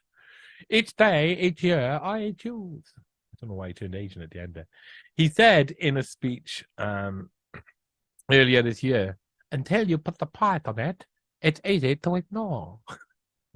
It is hoped that by providing a financial incentive for buying providing a financial incentive for buyers to turn their back on polluting products, manufacturers will be persuaded to invest in low energy technologies. Some appliances are more expensive on shop shelves, could reap savings over cheaper models via their running costs. Richard Lloyd, executive director of which, said, people tell us that they want to know the full lifetime cost of major products, so we calculate the annual running costs of all the refrigeration products and televisions we check. We're currently exploring rolling this out for other major household products. Our aim is that this will shortly be available to all. The move is part of a wider drive by government to steer the public towards making greener choices by buying goods, upgrading their homes, or going on holiday. Earlier this month, a report by the Behavioural Insight team, known as David Cameron's Nudge Unit, set out radical ideas aimed at persuading people to go green. It includes a trial with DIY store Homebase, where local council will offer a month's rebate from council tax bills to householders who buy products to cut their energy bills, such as loft insulation. In a separate pilot, people who club together to buy energy-efficient products will be offered bulk buy discounts. Five householders could save up to 25%, the unit suggested. People will also be sent details of average energy bills for similar homes to show how much they could be saving. So again, these are all little things to nudge your behavior very slightly, nudging you here, nudging you there. Now, here we go. This is where it changes gear. 2012, we start to see the real face of what is the nudge unit. Government advisor urges taxmen to overcharge us. What do you call it when someone purposely overcharges you if it's not fraud? Now, what if that fraud was on a mass scale and was systematic? Would you want that? Would that make you want to vote for the person? Would you want to vote for David Cameron if you knew he was committing mass-scale fraud sanctioned by state, taking money off you, your neighbours, and your neighbours' neighbours? Would you be happy with that? One of David Cameron's most senior advisors has made a vain attempt to persuade tax officials to overcharge us all on purpose as a subtle way of making us happier about being taxed. At first reading, that may not make much sense, but the advisor in question runs Downing Street's nudge unit, the people whose job it is to invent unusual and discreet ways to make us all change our behavior. Some people think the unit is hothouse of sharp, innovative thinking, whose combined brainpower could save the government vast sums of money. Others suspect that it's a fount of silly gimmicks that appeal to the ad man in David Cameron. Dr. David Halpern, above, head of the Behavioural Insights team, to give the nudge unit its correct name, who also used to be Tony Blair's chief strategy analyst, has observed that we hate it if the tax people come to us demanding money because they have made a mistake and undercharged us. Mistakes like that make people want to cheat on their tax returns. But we love it if the revenue gets it wrong, owns up, and we get a check through the post. Therefore, HMRC should deliberately overcharge, and so that every taxpayer gets a nice title refund. I think it's meant to be little, but nice title refund at the end of the year. Dr. Halpern told civil servants conference this month. When people get, his voice goes, when people get tax back from the HMRC, they feel great. So we're trying to persuade you guys that's what you should do. He urged HMRC is not impressed. We do not seek to collect more tax than is due from our customers, a spokesperson told the in-house civil service world. Wow. So here you go.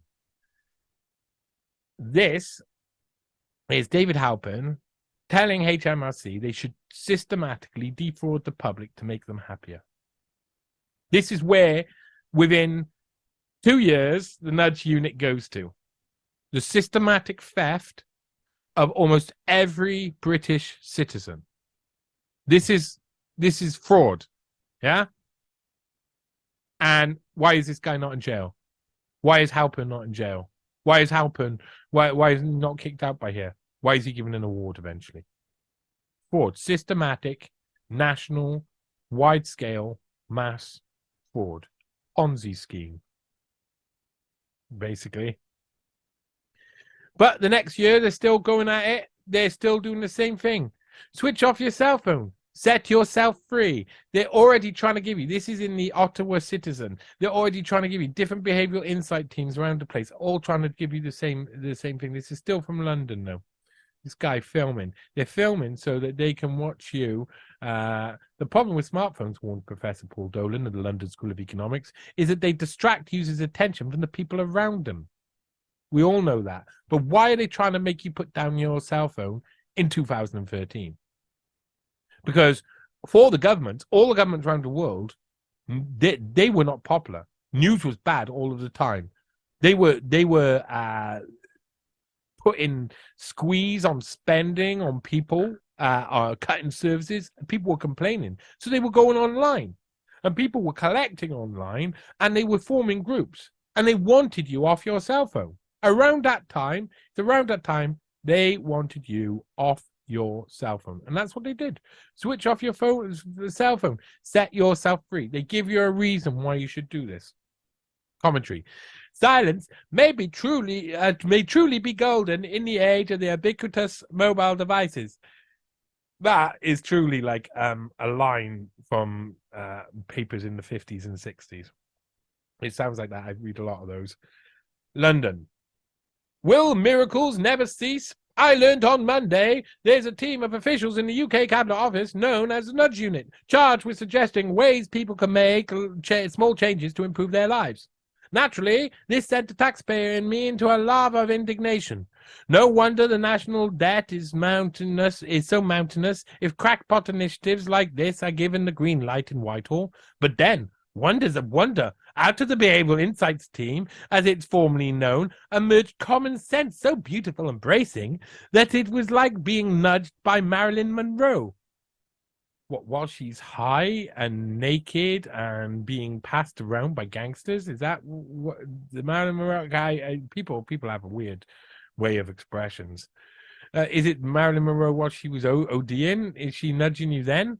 Shouldn't you be nudging Marilyn Monroe? Whew. Suppose. Ask Professor Paul Dolan of London School of Economics, a former stalwart of the unit. Happiness is not owning the latest smart mobile phone, but is, in fact, having that phone switched off. Amazing. Suppose silence truly is golden, a necessary antidote to a shrill, intrusive world. Stop listening to what's online. Stop listening to what's in the news. Stop listening to what other people are saying to you. Because at the moment, all they're doing is telling you that our allies are bad and should be taken out of power. Stop listening to them. Turn off your phones. Quickly. Quickly. The problem with smartphones, warns Dolan, is that they distract users' attention from people around them. Turning your phone off and enjoying being with your friends is much better for you than constantly checking your phones and emails. He told an audience at a festival in Cartagena, Colombia. He is hardly a lone voice. He is only articulating something that millions share. A vague sense of our super-connected world is also dangerously disconnected from things that matter. And I agree with that. And this is what they do. They get in with what you agree with, and then they try and use it for their own purposes against your best interest and your self-interest.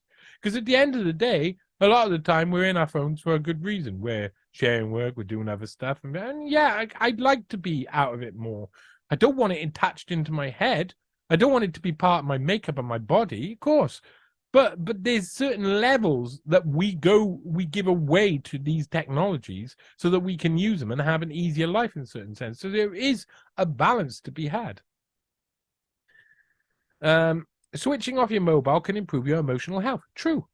As I found from personal experience last year, I was traveling in the States, left my mobile phone at the hotel, and for the next 2 hours felt anxious and disorientated. Suppose something had happened to my loved one. Suppose so-and-so needed to get hold of me. All the usual neurosis and middle-aged man. Yes, but also true that people may need to get you through to you, because if something does happen to any of those one people, you will regret never being able to have your last words with someone. Imagine it. Imagine why we have convenience like that. You know what it was like before we had mobile phones. I can tell you what it was like. You had to go to a phone box, or you had to arrange a certain time to speak with someone, or you weren't going to speak with them. You have to have no one on the phone at home. You have to arrange it with your family, arrange it with your, life was not easy. A lot of the time people rang up and they got engaged because someone else in the household is on the phone. It is what we have got in return is a lot of ability to do things on the run and on the fly, and that's good. But we don't want it to go too far. That is the balance. And it does matter that you have ability to connect with people instantly, because that makes life easier. Of course. But then, as sanity returned, the feeling of anxiety abated. After 4 hours of being cut off from what I had come to regard as civilization, I felt as relaxed as if I had a particularly good lunch. After 6 hours, I was in such a happy space that I finally got back to the hotel and I was reunited with my phone. I felt not relief, but resentment. Did my life have to revolve around a little electronic tyrant? Couldn't it biddings wait? This is all nudging. All of this, do you reckon this guy really had this experience in this exact way and that's what he come from it? Or is that the way he's framing this article to nudge your behavior into thinking the same way as his? This is why it's so insipid, this sort of behavioral insight, because you don't even know if the article you're reading about the behavioral insight team is attempting to change your behavior, because that's what it is. Psychological operations. The next day, and for following 5 days, I left my home in a hotel, and I resolved to check my messages no more than once a day. The result was as dramatic as it was heartening. Until you sever your links with the people you are in touch with 24/7, you don't realize quite how stressful those links are. Wow. As soon as that is not the phone anymore. Think about that. The result was as dramatic as it was heartening. Until you sever your links with the people you are in touch with 24/7, those people who are probably most important in your life, you don't realize quite how stressful those links are. Get rid of those people. So again, I'm saying they don't want you talking to your friends at this point because their campaigns are going badly, popularity is down, people are talking about new things, and they want you to stop. They just want you to stop focusing on what they're doing. So what they're doing? Manipulating you, of course. Manipulating you. Telling you that the links with the people that you love are the things that stress you out. And that can be true to a lot of ways, so it could be proven. But that's how life is. We link with people. We link with people. We keep those links. If someone needs us, they phone us, we answer the phone and we say, what do you need?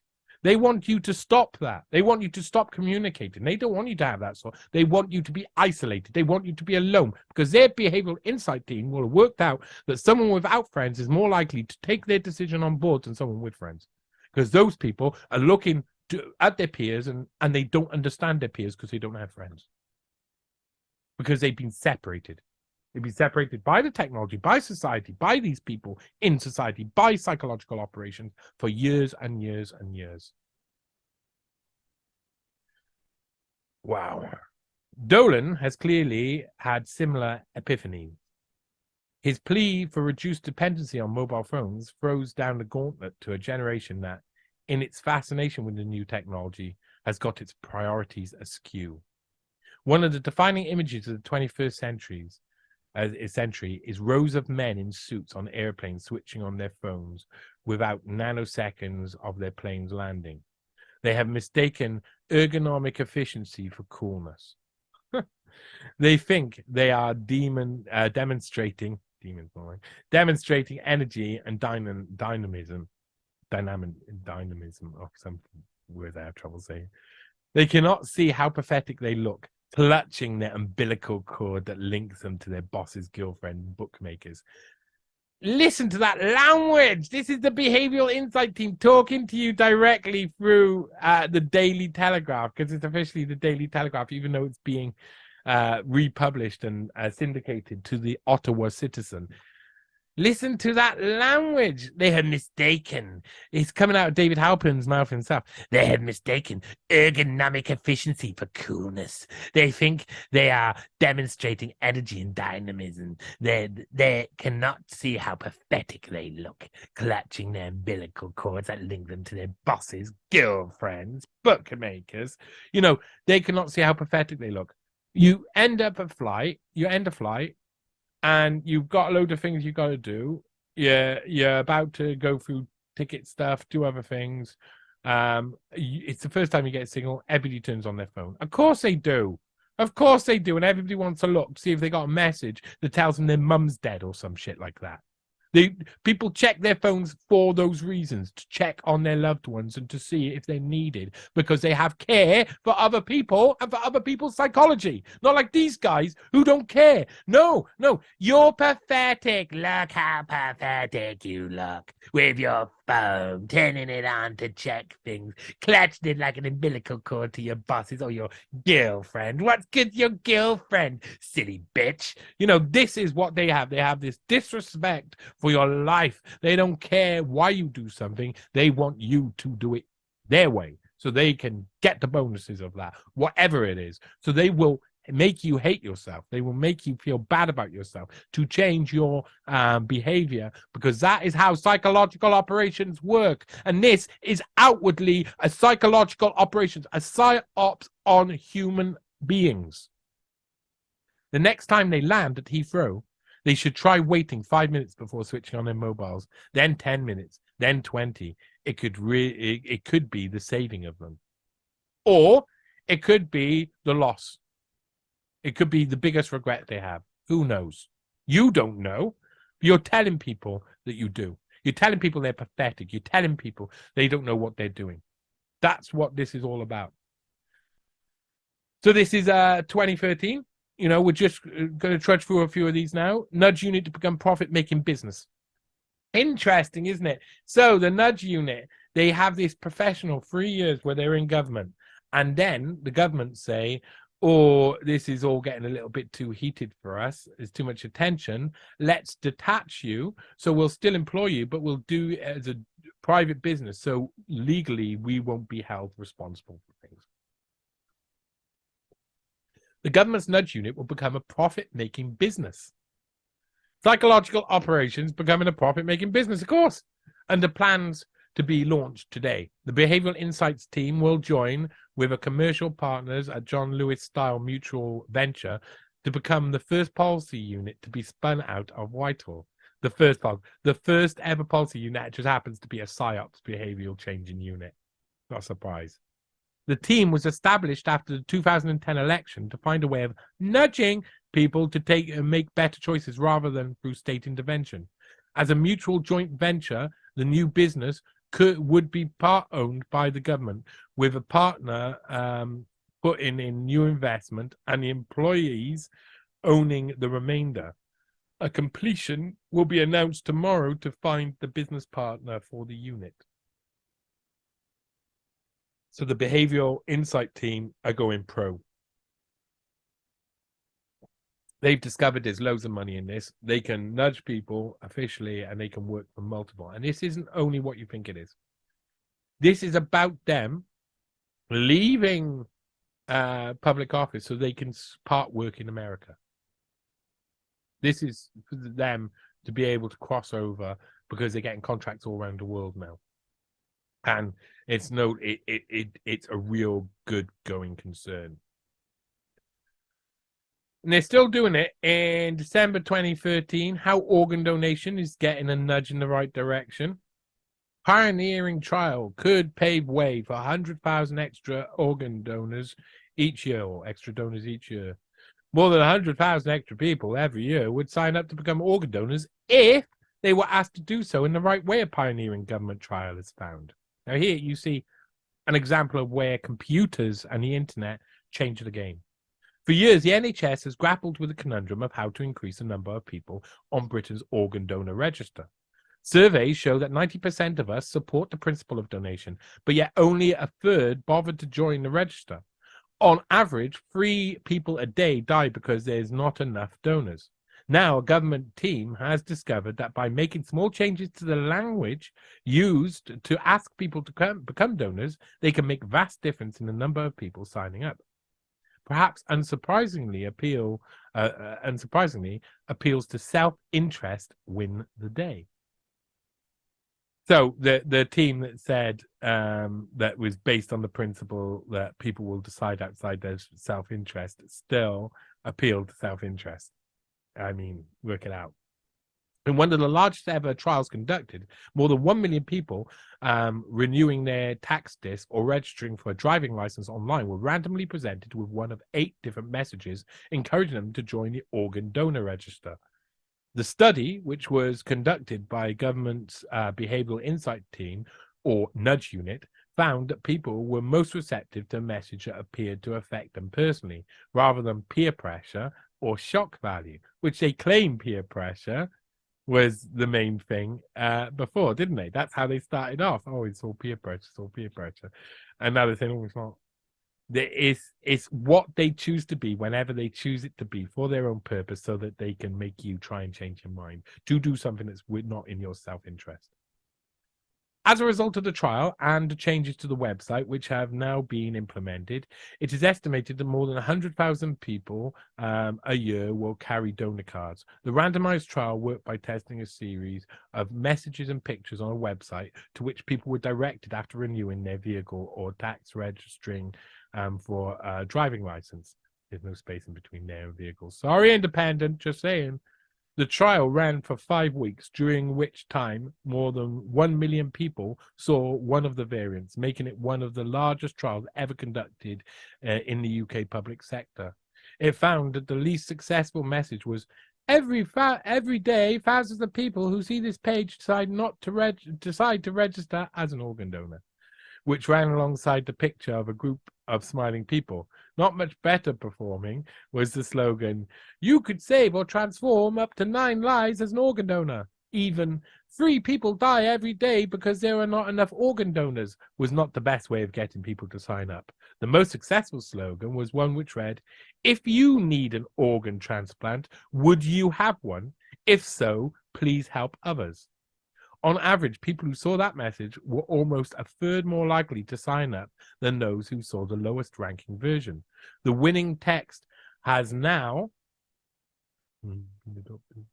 become standard on the DVLA website. The study is the latest to be published by Behavioural Insight Team, which has already had considerable success across other areas of government policy. Since its creation in 2010, it is credited with saving the UK court services 30 million a year, increasing the number of people who paid their fines by sending them personalised text messages. Again, so one of the main credits is 30 million a year for the court services by carefully wording text messages personalized at people that target their behavioral changes where those people wouldn't have reacted before. It has also worked with job centers to devise new programs to help people find work. In trials, 20% more people found work having been on the nudge program compared with traditional methods. The unit is currently being spun off from the Cabinet Office into a new mutual company so that it can be expand its work both in the public and private sector. So now it's a mutual company, they've decided, and provide revenue to central government. So government will still be in control, will be making money off manipulating people through psychological operations in broad daylight. Amazing. Francis Maud, the Cabinet Office Minister, said the spin-off would contribute to growth by combining the benefits of private sector experience and investment with commitment and innovation. See, Kyle, this study shows yet again they can make a real difference. Organ donations can transform people's lives. So I'm pleased the team has examined how we can improve sign-up rates, he said. Professor Anthony Warrens, president of the British Transplantation Society, said they were excited by the findings. We have responsibility to help people understand what an amazing act it is to donate organs and how it can transform the lives of so many others. And we very warmly welcome publication of this study on how to improve the way we ask people to join the organ donor register. Yes. So, again, how we get people to join the organ donor register? Well, it's by making them feel that they're going to die. That's it. You're going to die one day. What are you going to do about it now? Are you going to save these people who are going to die? What are you going to do? And by 2014, David Halpern's a hero. This mutual company's being created. You've got in making money for government on psychological operations. Who could imagine that that would be allowed? The Independent, again, cover this. And the Independent and the Telegraph, Evening Standard, these papers tend to cover a lot about this and kind of see him as a hero. The Nudge Team, oh, sorry, that's not his voice. The Nudge Team started as a sort of Mission Impossible. That's his voice. David Halpern, who runs the government's successful behavioural insight team, tells Oliver Wright why it's being spun off. So again, this is Halpern. Here he is. Halpern. Halpern. Yeah, he looks like the devil. That's what the devil looks like, people. I'm sitting on a fabulous meeting room in a cabinet office with a man called David Halpern, and I'm about to hear one of the most surprising but simple insights into human nature that I've heard in a long time. Do you have kids? Halpern asks. No, I reply. Well, if you do, then this is worth remembering. Halpern begins to tell me about the work of American psychologist Carol Dweck, who has spent her career examining how you can improve the academic performance of children. In particular, one set of tests she devised to examine the effects of feedback on learning. So, do a maths test and divide your study group into half, he explained. In one group, after they have done the test, you say, good result, you're very smart. And in the other half, you say, good result, that was a really good effort. Then both groups are given a really hard maths test a week later. It is deliberately hard, and of course, some kids give up in the face of that. Then, a couple of weeks later, the group are given a maths test of the same standard as the original. Now, the kids who were told it was really good effort are doing about 20% better than they were originally. But the kids who were told you're really smart are doing 20% worse. It is one line difference in the way they are given feedback. And the reason? Imagine you hit a difficulty, and certainly kids do with hard schoolwork. How do you interpret that? If you believe that it's just a matter of some people are smart and some people are not, you think, I must be dumb. But if you believe your performance is really to do with your effort, then you try harder. if you can put the kid down a trajectory of believing, it changes their trajectory in the face of challenge. Hear that?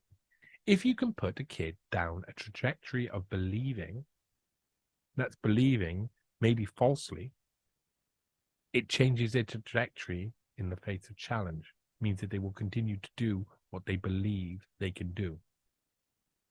So you give people false belief, they will continue to do that. Now, not many people outside the world of Whitehall will have heard of Halpern or the unit that he runs from the small cramped corner of the Treasury. But over the past 4 years, the government's behavioural insight team, or nudge unit, has had a profound effect on the way in which Whitehall interacts with people it's governing, using simple techniques. Using simple techniques like the example above, the unit uses insights from behavioral economics and psychology to subtly change the processes, forms, and languages used by government to achieve outcomes that are in the public good, not in your self-interest, and save money. The team found, for example, that by changing the wording used to encourage organ donations, blah, blah, blah, blah, blah. In another case, the unit experimented with sending out personalized text messages, blah, blah, blah, blah. It found that texts that were not personalized resulted in 23% of people paying their fines, while 33% of people who received text paid.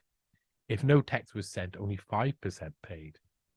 The unit has also worked to increase the number of people who pay their tax on time, redesigned the process around which people are required to look for work on benefits, and looked at encouraging people to give to charity, all with impressive results. So how did it all come about? Halpern, a former member of Tony Blair's strategy unit, says he was always interested in the applications of psychology in the real world since buying a second-hand textbook when he was 14 and thinking, oh my God, this is so cool. But during the Blair years, nudge didn't catch on, even though it was considered. The Blair administration was expanding the state, spending more and regulating more, which was Tony's orientation often, Halpern says. In that environment, nudge feels very different. It's like, we knew you were a nanny state, and now we know you're really an ultra nanny state. So basically, if they're too obvious, then people know what they're up to, so they won't do it. And he recognizes that. But that all changed with the financial crash and the incoming Conservative-led government in 2010. So financial crash, which was put down onto the people and forced onto the people, and then they change your behavior so they can save money and charge you for all of the costs. This is what it is. Their instincts were generally, we've got no money and we're not going to constrain the size of the state and deregulate. So now you are using these approaches as a softer alternative to regulation. But still, a lot of government were nervous of nudge, especially as it was being promoted by David Cameron's infamous blue sky thinker, Steve Hilton. We were a skunkworks operation of a few people in a corner, he admits. You were sort of given this mission impossible and told you'll probably die and we'll say we've got nothing to do with you.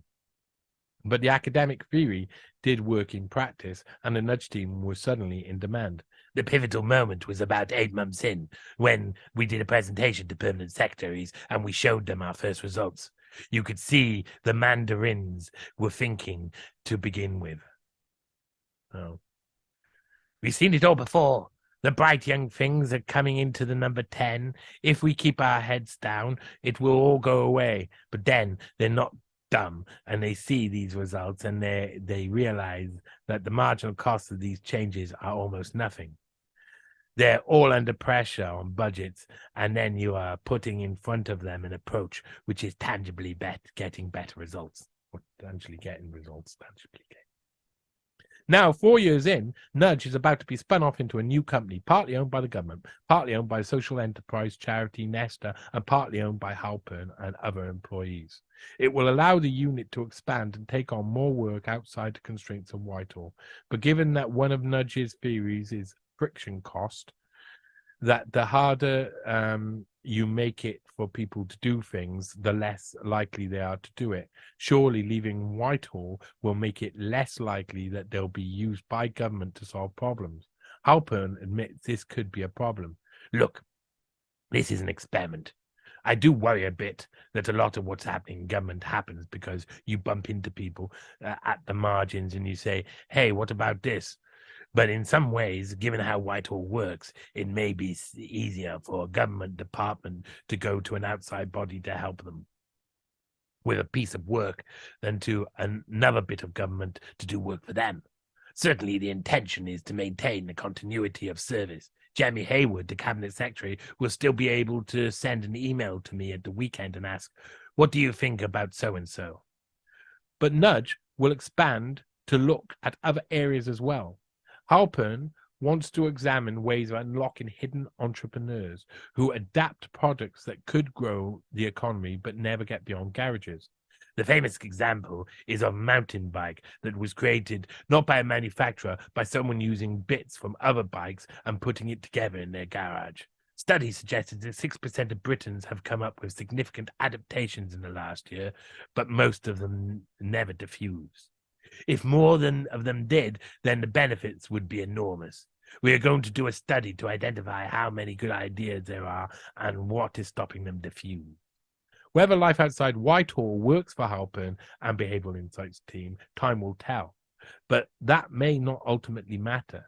They have already unlocked a mind change in Whitehall that is perceptible across most government departments. That may be the only nudge that is necessary. Yes, they have already had a massive influence on large parts of government with the way they do business. And they've shown people, Halpern has shown people this way forward, this government, the way forward. Look, you can nudge people. Look at him, all victorious.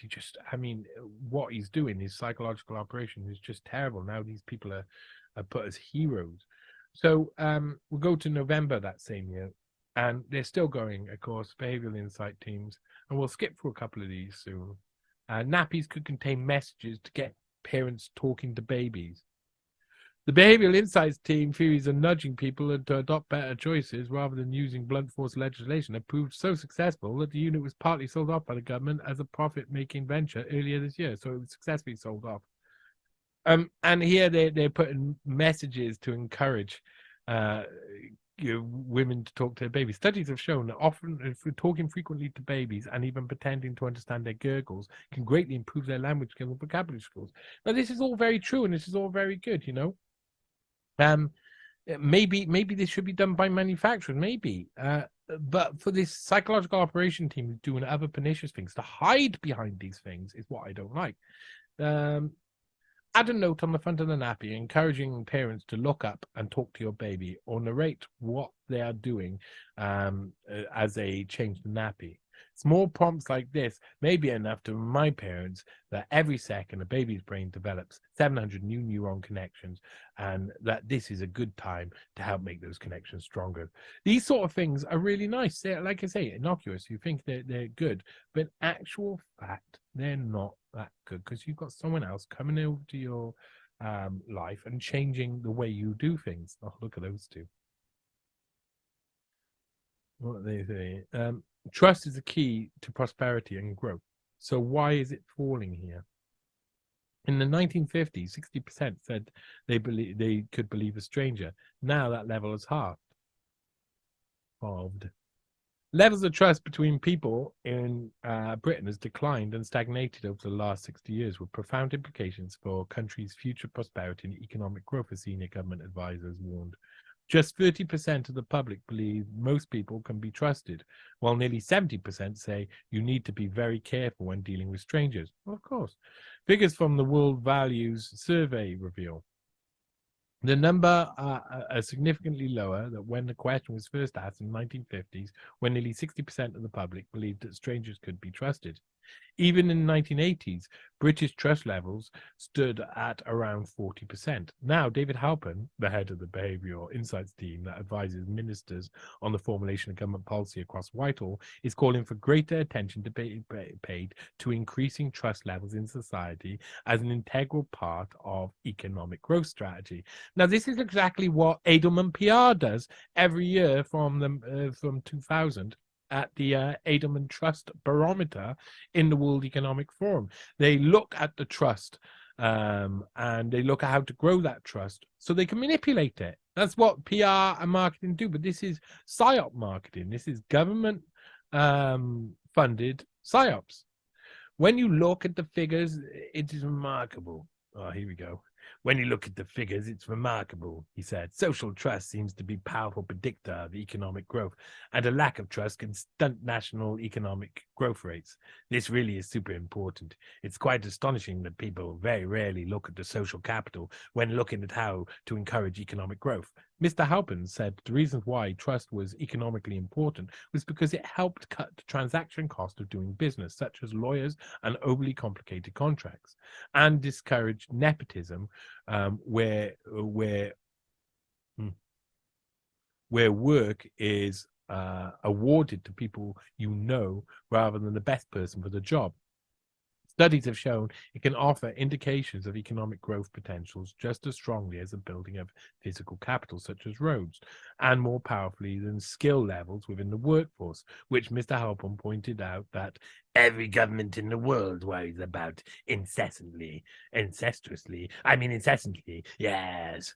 International surveys over the years have shown Britain has been falling behind countries such as Australia and Germany, whose social capital has been increasing while the UK's have been declining. In Germany, 44% of the people say strangers can be trusted, while in Australia, the figure is now 57%.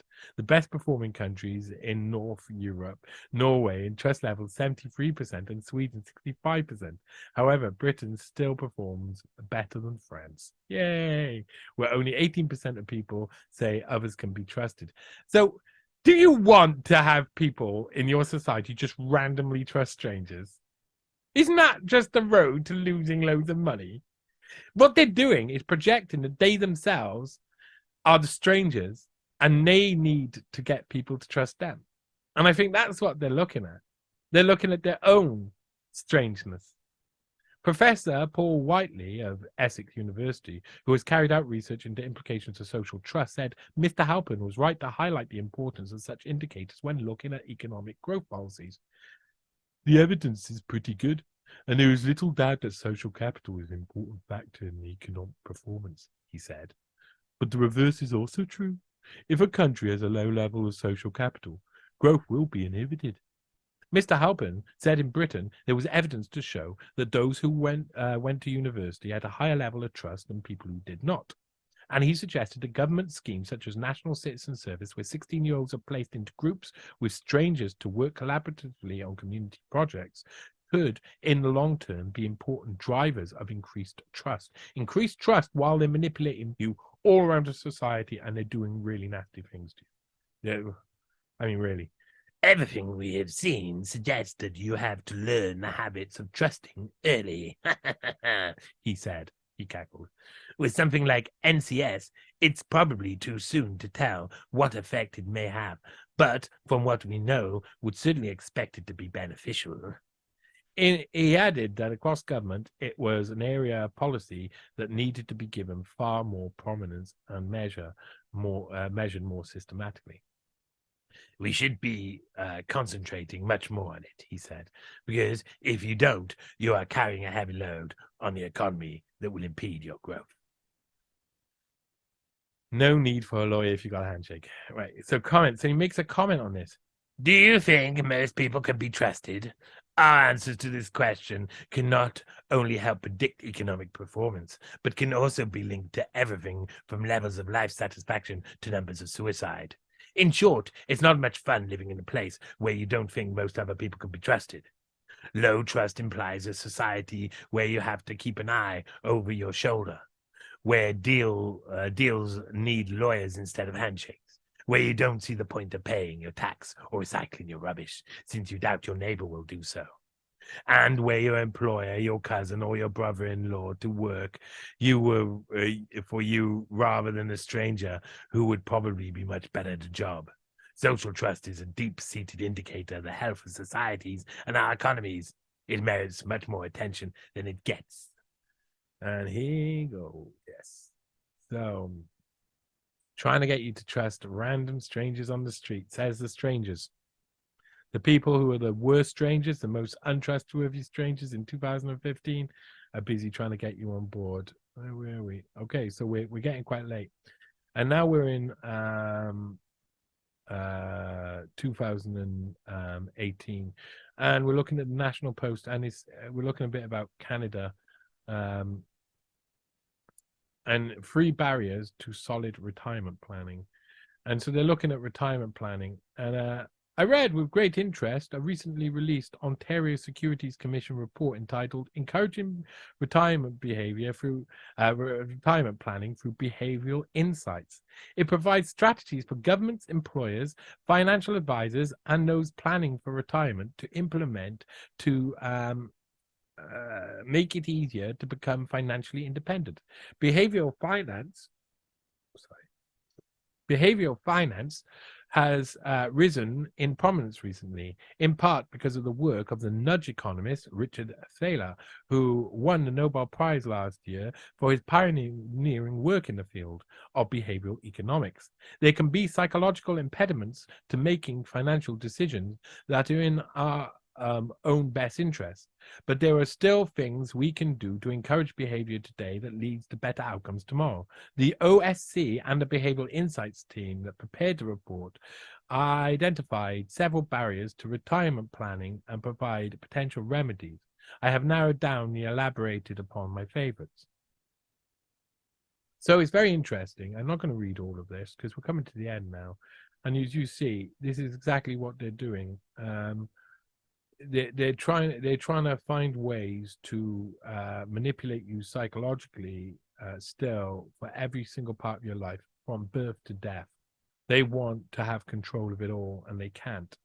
So they'll put little tidbits in papers here and there, but mostly these papers are telling you what they are doing without your consent. Here back at the Independent in Britain, and in this time we're in 2021, so we're right near the end now. We're going to look through some of the behavioral insight teams in a bit, but this is October 21st. Aviation curbs withdrawn from PM's net zero policy. Boris Johnson's government has deleted a document that recommended, oh God, I went in too far, call the cops, recommended that strong interventions to tackle aviation emissions, including curbs on airport expansion and subsidies for the industry. The government was criticized for failing to outline measures to curb emissions from flights as part of net zero strategy published on Tuesday prior to the next month's COP26 climate summit. But a supporting document commissioned by the Department for Business, Energy and Industrial Strategy, BEIS, pulled from the government's website in the past 24 hours, had urged ministers to consider a series of interventions. The document states that the government can lead by example and recognize the hugely impactful signal it sends to, for example, approve airport expansions or financially support the airline industry with little demand for decarbonization in return. Interesting. So all of the demand ends up with you, the people, not the industry, of course. The recommendations made by the Behavioral Insights team included calls to reduce demand amongst frequent business flyers and encourage more domestic travel. I don't know if David Halpern, I'm going to read in his voice anyway. We believe a more realistic transition to net zero is therefore through a combination of reduced demand in some select sectors, mainly frequent business flyers, with some potential to also promote domestic tourism, said the withdrawn paper entitled Net Zero, Principles for Successful Behavioral Change Initiatives. The Behavioral Insights team, also known as Nudge Unit, is independent of government, but partly owned by the Cabinet Office. Independent of government and owned by the Cabinet Office? I don't think so. This has been done on purpose because it's too dodgy. Because, again, they're talking about behavior change. They're talking about that. Behavior change, that's another word for manipulating. It's for making propaganda, for Leninist-style propaganda for the masses. It's just another way to formulate it and just another way to wrap it up in a package that you will find more acceptable than hearing that it's Leninist propaganda. The government spokesperson said, this was an academic research paper, not governmental policy. We have no plans whatsoever to dictate consumer behavior in this way. For that reason, our net zero strategy published yesterday contained no such plans. So obviously the behavioral insight team is still trying to push and lobby in government at this time, but they're getting more pushback. I think it's becoming harder to hide what they're doing after they've done it for a while. Get a feeling a rebranding is on its way. And this is one of the last. And I the last two are going to be really about this sort of green agenda and how these behavioral insight teams, of course, they're pushing it. They're all on board. And this is when they were covering the COP26 in 2021. Fox News is currently airing a documentary hosted by Tucker Carlson called Blown Away, The People versus Wind Power, which aims to expose the hidden cost of green energy agenda. You don't like that. Ignore the backlash at your own peril. Why green activists should watch Fox. So they've tried to turn people away from all of this stuff, and eventually they have to turn them back. So this will finish off on this one by Gillian Tett. This is in the National Post in 2021. When environmental activists, government officials, and corporate leaders descend on Glasgow for COP26, there will be plenty of articles, videos, and books floating around that extol the virtues of being green. One piece of content, unlikely to be circling much, is Blown Away, The People versus Wind, a documentary currently airing on Fox News in the US, but Glasgow attendees would do well to watch it. The film features Tucker Carlson, the genial-looking TV host with a dyspeptic streak, who underwent a conversion from bow-tie-wearing prep into right-wing barker in the Trump era. In a 26-minute film, he travels across the country to expose the hidden cost of the green energy agenda. Which he seems most angry about is the death and destruction brought on by these monstrosities known as wind turbines. Never mind the fact that most Glasgow attendees view wind power as such a self-evidently wonderful thing that turbine photos plaster the COP6 program. Carlson, so you think the Glasgow attendees, so they're trying to make it like the Scottish people love turbines so much that they've put them all over the COP26 program. No, the COP26 are advertising wind turbines because it's propaganda that they're forcing upon people, and the Glasgow attendees are from all around the place. So just dress it up like that. It's not the people. It's still businesses. It's still government. It's still all of these people who are the ones who plaster this propaganda crap about the place. Carlson thinks that wind farms threaten the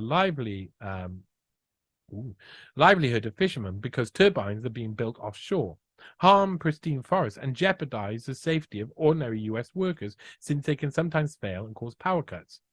This is about enriching the most powerful people in the country at the expense of the most vulnerable. It's exploitation of the weak by the powerful, says Carlson. It's foreign companies that will make a fortune.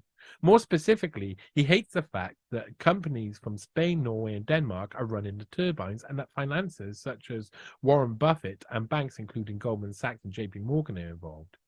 If you're in Glasgow, you're no doubt rolling your eyes by now, or perhaps correctly retorting that, say, a coal mine does more damage than any Scandinavian turbine. But even if you disagree with Carlson's attacks, it would be a mistake to ignore him for at least 3 reasons. First, and most obvious, we live in an era where political tribes are losing the ability to empathize with others, and when it's dangerously easy for anyone, particularly activists, to slip into groupthink, which is exactly what these guys are all doing, and exactly what this article sounds like when you hear it. Oh, we all rolling our eyes on the COP6, we all know this better. Not only has lockdown kept us trapped with our own social groups for a long period, but as we have dashed online, we have attended to intensify our tribal affiliations. Technology, after all, makes it so easy to customize our identity and confirm our biases. As a result, I suspect few Glasgow attendees even know that Carlson is so angry about wind turbines or are likely to see clips of the diatribes in their social media feeds. Even though the show he fronts, Tucker Carlson Tonight, is the highest rated on American cable TV with 3.42 million nightly viewers. Second, Even if you dislike Carlson's overall stance, there are a grain of truth in some of what he says. Take his charge about elitism. As Blown Away reports, one feature of wind farms is that they tend to be located in remote rural areas or places subject to what wind engineers call the Starbucks rule. As one explains on camera, never tried to cite a wind project within 30 miles of a Starbucks because the demographic that is willing to pay a premium price for Starbucks coffee has the education and wherewithal to organize to resist wind projects.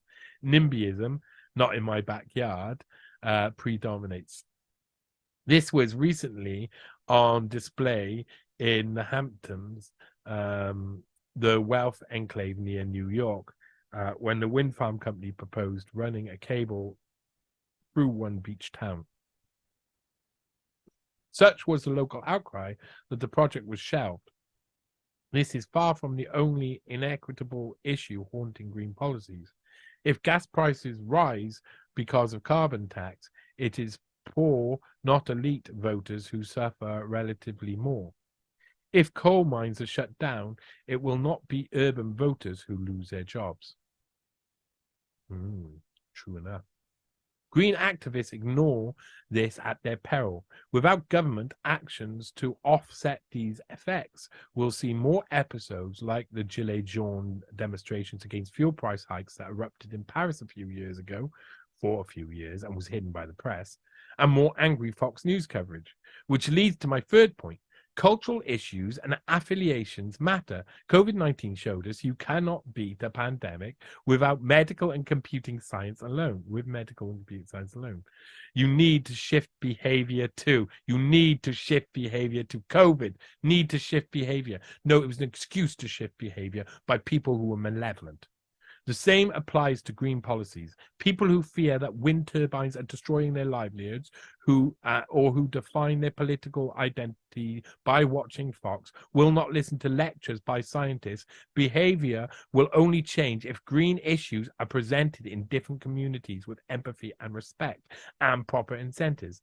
This will not be easy. Last week, the UK government's Behavioural Insight team published a research paper urging ministers to use social science insights to nudge people to be green.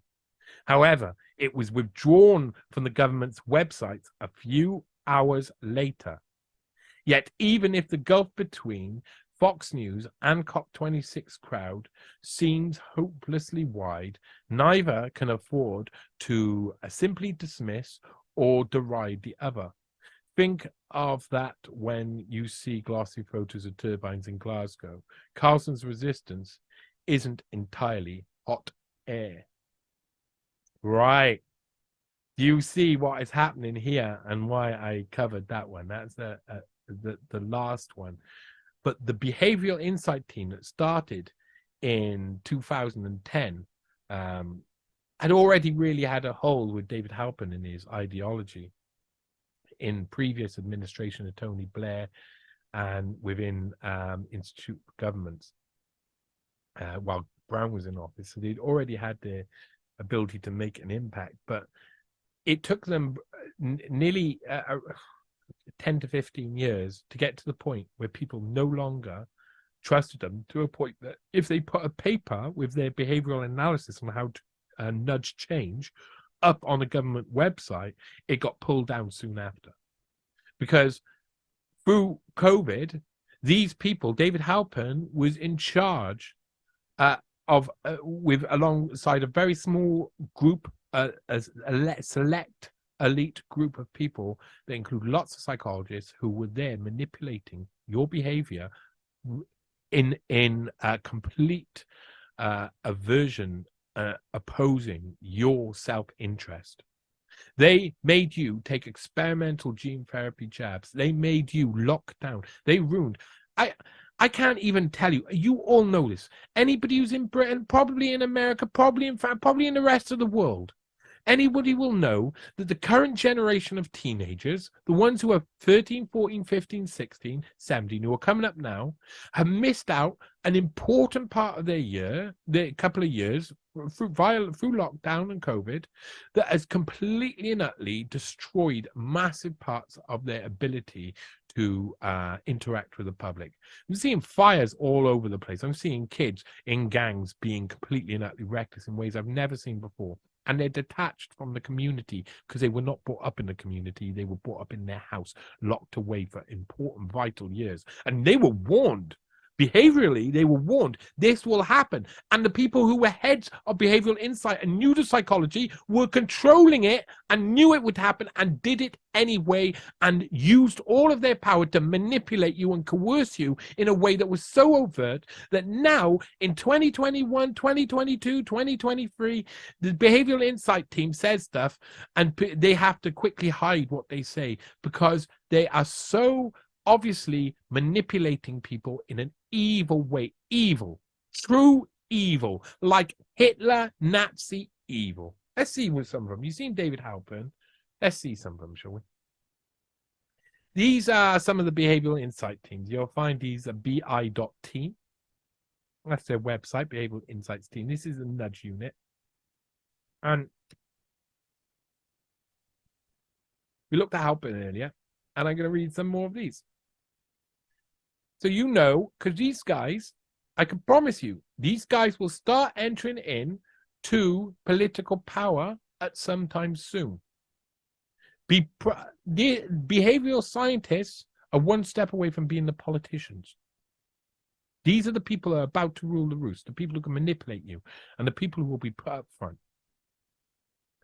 Director, Home Affairs, Security and International Development, Ed Braden. Ed is the leader of our Home Affairs, Security and International Development practice, whatever that means. Since joining the team in London in 2014, Ed has worked to establish the international footprint of behavioral insights.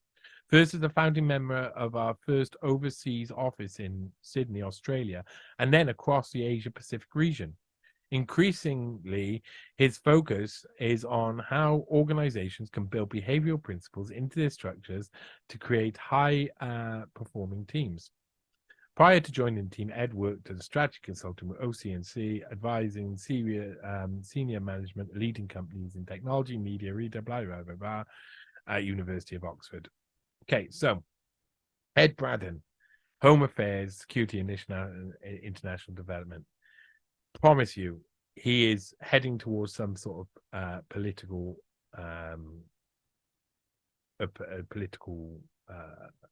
office at some point. And you see a lot of these people have, in some way, leading policy research on economic growth, public spending, and employment. She has also worked in the House of Commons, where she provides economic advice to MPs and select committees. This is Nida Broughton, who's Director of Economic Policy from Birkbeck. And I'm going to just skip through some of these, so we are going to look at them very quickly. But these are the type of people who are trying to change your mind. Elizabeth Costa, Managing Director. So she's much more the person who's managing, but she's co-authored papers on consumer decision making on regulated markets, household finance, online harm and manipulation. That I think was done alongside Halpern. Business behaviors, the behavioral economy. Elizabeth regularly contributes to policy discussions and public debate on digital markets and online decision making, financial behavior, and consumer vulnerability. Elizabeth is currently a senior visiting fellow at the London School of Economics in the Department of Psychological and Behavioural Science. Prior to joining the Behavioural Insight team, Elizabeth had held senior roles at Australian Treasury and completed her postgraduate studies at Harvard Law School. What a surprise. Another manipulator from Harvard. Oh, that's a surprise. Rachel Coyle is on there. She's global managing director. She previously ran SRMs. That's SRM International, head of corporate intelligence at SRM, South Africa's office, corporate intelligence. And she was awarded MBE for services to defense in 2013. Defense? Oh, why? Earlier in her career, Rachel was a civil servant at the Ministry of Defense, where she worked as a national security policy, cybersecurity, and intelligence analyst. What? So someone who comes from an intelligence background, trained in defense by the Ministry of Defense, worked in the Ministry of Defense, is working on changing the behavior of people. Not a surprise, is it, that this is military grade psychological operations with military grade components. Dr. Rory Gallagher, Rory is managing director of our works across Australia and Asia Pacific. So obviously this is Australia Asia Pacific guy, behaviour change from Cambridge University, UK Department of Education. Rory worked at the UK's Prime Minister's Strategy Unit at the UK Department. Yeah, of course, they'd be aiming at children. The next one's interesting. Alex Giana, who he's people are going to say he's likely to be in office in the future. Alex is a director of Behavioural Insights Team Australian office. He's been based in Sydney since 2014. Previously, Alex oversaw the team's research and evaluation across Singapore, Australia, Aotearoa, New Zealand, and ran the office at Aotearoa, New Zealand from 2018 to 2021. If you know how to say it, please tell me. Since joining the team in 2012, he has worked as a diverse set of fields from domestic violence, energy regulation, health system efficiency, obesity, financial regulation, employment services to education. His PhD focused on encouraging people with anxiety and depression to seek treatment using a mobile phone app and encourage psychological therapists who use evidence-based treatments. In 2018, he was named one of Apolitical's 100 future government leaders. Keep an eye out for this psychological operation runner, because that's what he does. He runs a psychological operation, of course. And Dr. Michael Holsworth. What do you think he's been? Michael was previously senior policy advisor, cabinet office for the UK government. He also was involved in Mindspace and some others. Again, so government again. Hugo Harper, he's an interesting one. Hugo Harper is a director, Behavioural Insight Team. Hugo is a mission director for Nesta's A Healthy Life mission and leads BIT's work on health in the UK. He has been with the team for the last 9 years, running projects with the Department of Health and Social Care, NHS England, Public Health England, and Cabinet Office. He has worked behavioural insights to a large range of implementation and policy issues, but has particular interest in obesity. During the pandemic, Hugo spent almost all his time on COVID-19 response and sat on the SAGE subgroup SPIB. So it wasn't just Halpern who was involved from the Behavioural Insight Team. There were other people involved in the SAGE response. He has spent time in both Singapore and Australia developing an adaptation of more behavioural approach to policy implementation. Interesting sentence. Including several projects for Singaporean Prime Minister office. Hugo holds an MSc with distinction in Behavioural Economic Sciences from University of Warwick, as well as a BA in Psychology and Physiology from Oxford University. And here he goes, Nesta, Oxford University, public health guy, and Behavioural Insights Team. He grew up, but before he was a cabinet office, and of course, he's University of Oxford as well. Why wouldn't he be? Of course he is. Very interesting who these guys are. And this is probably the last one. Sasha Tregabov, the director of the Behavioural Insights Team in Canada. And so Sasha is the director of the BIT Canada, leading BIT's team in Toronto and its work across Canada. BIT Canada works with a wide range of Canadian organizations that are dedicated to social impact. We have done work with the government of British Columbia's Public Service Agency, Environment and Climate Change Canada, the McConnell Foundation, University Health Network, Ontario Securities Commission, and the Region Appeal, among others. Previous to taking his current role, Sasha oversaw BIT's work with local government through What Works Cities initiative. This initiative helps US cities build their capacity for using data and evidence, including the application of behavioral insights. Through What Works Cities, BIT launched over 95 randomized controlled trials with its city partners, rigorously testing the impact of concrete ideas informed by behavioral science. Now, can you imagine how this wraps in with World Economic Forum's 15-minute city agendas and megacities? Can you work out how these guys are going to be fundamental to making these things possible? Prior to joining BIT, Sasha co-developed and led Deloitte's Canadian behavioral insights capabilities, where he consulted to public sector organizations across Canada with focus on strategy, innovation, and the application of human-centered design. He began his career as a policy advisor with the government of Ontario. Sasha holds a master's degree in administration of blah-de-blah-de-blah, blah-de-blah-de-blue. So, there we go, people. We've gone through the history of the behavioral insights team. The nudge units, which still exist and now exist in a weird form. Kind of attached to the Cabinet Office, still making money for the Cabinet Office in the UK by selling psychological operations to the English-speaking world, at the very least. And this ideology of changing people's behavior by nudging them and giving them reasons here and there, showing them peer examples of what their peers are doing, and then guilting them or shaming them into doing the same thing, to making them believe things that just aren't true, to stealing money off them via taxes, to extending out the idea of what is fundamentally one of the biggest fraud schemes that could possibly ever have been implemented. The idea of stealing too much tax from people, because how many people, they know that a lot of those people aren't going to claim back that tax. So that was a way to steal, and they thought that government would like that.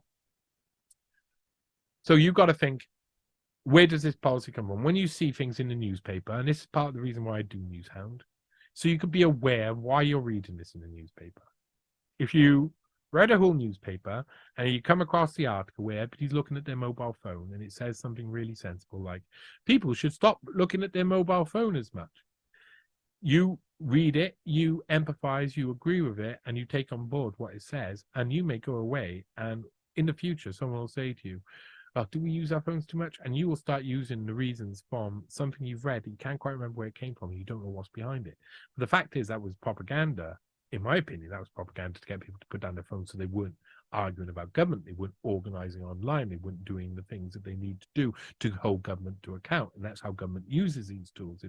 These tools, psychological operation tools, behavioral insight teams are put into government or a part of government, governments will use them to enact policies that are going to be negative to people's self-interest. Just the way it is. That's how governments work. Governments use the tools to make you do the things they want you to do. So this behavioral insight team that David Halpern set up is less a government organization, is much more a military psychological operations. What we see, what would have been hidden in the past is now out in the open. It's normal. It's normal to manipulate people like this. It's fine. Fine for us to do this. We've got full control now. And I think that full control is coming from the fact that all of these different young global leaders and other leadership groups have all been put into these roles, placed into these roles in a faux democracy. You can only vote for young global leader on one side or young global leader on the other. For years, for decades, it's like this. William Hague, Tony Blair, both young global leaders. David Cameron, Tony Blair, young global leaders. David Cameron, Gordon Brown, young global leaders. David Cameron and Ed Miliband and Ed Balls, all young global leaders. Behind the scenes, Vivek Kubel, young global leaders. You're being tricked. And by 2010, they realized we don't even need to hide that we're tricking you now. We're in control. We're able to get David Cameron in the government, and of course we're in control. We can do anything. Both sides are the same. They're not going to get power. We can destroy society, recreate it to how we like, nudge people, to use psychological operations to cause people and coerce people into actions that are against their best in their self-interest. Think about that. And we're at the deep end. We're deep into that.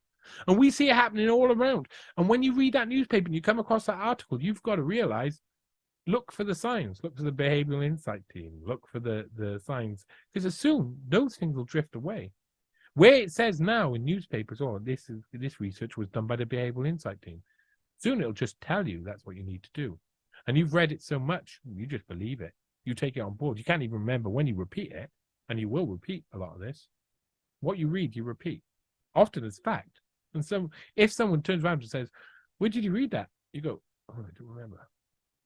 Because one of these many articles that you flick through while you're doing your having a read in the morning, or you're reading on a bus, or you're in a library, or you just found for me, I used to work nights in hotels, so we used to get the newspapers really early, and I used to just read them all. Just flick through all of the stuff, and a load of it I used to believe. Because when someone tells you something, you want to believe it. And they will say to you, you should do all of these things that are obvious that you should do. It's good for you. Yeah, you should do it. That's good for you. Yeah, you should do it. That's good for you. Oh, it's obvious. You should do it. And then they'll do something where it's like, and you should do that. And you're like, wait a minute, but that's not good for me. Oh, you should do it, though. You don't realize why you should do it, but you should definitely do it. Okay. Oh, and you should also probably check your tax return. Why? Oh, nothing. Nothing. Just check it. Be more proactive.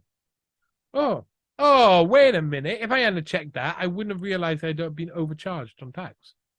Oh, you're not actually telling me to check the tax return, are you? Because that's what they don't tell you. They told the taxman to take more money, but they don't tell you to check your tax return. They're just stealing, finding ways for the government to fill their coffers in another way. Take money from you. Take money from you. Take consent from you. Take your behavior from you. Take your decisions from you. Take your choice from you. Take free will from you. And force you, coerce you into live in a situation that suddenly you agree with, that you would never agree with if you knew how bad it was for your self-interest and for your family and for your friends.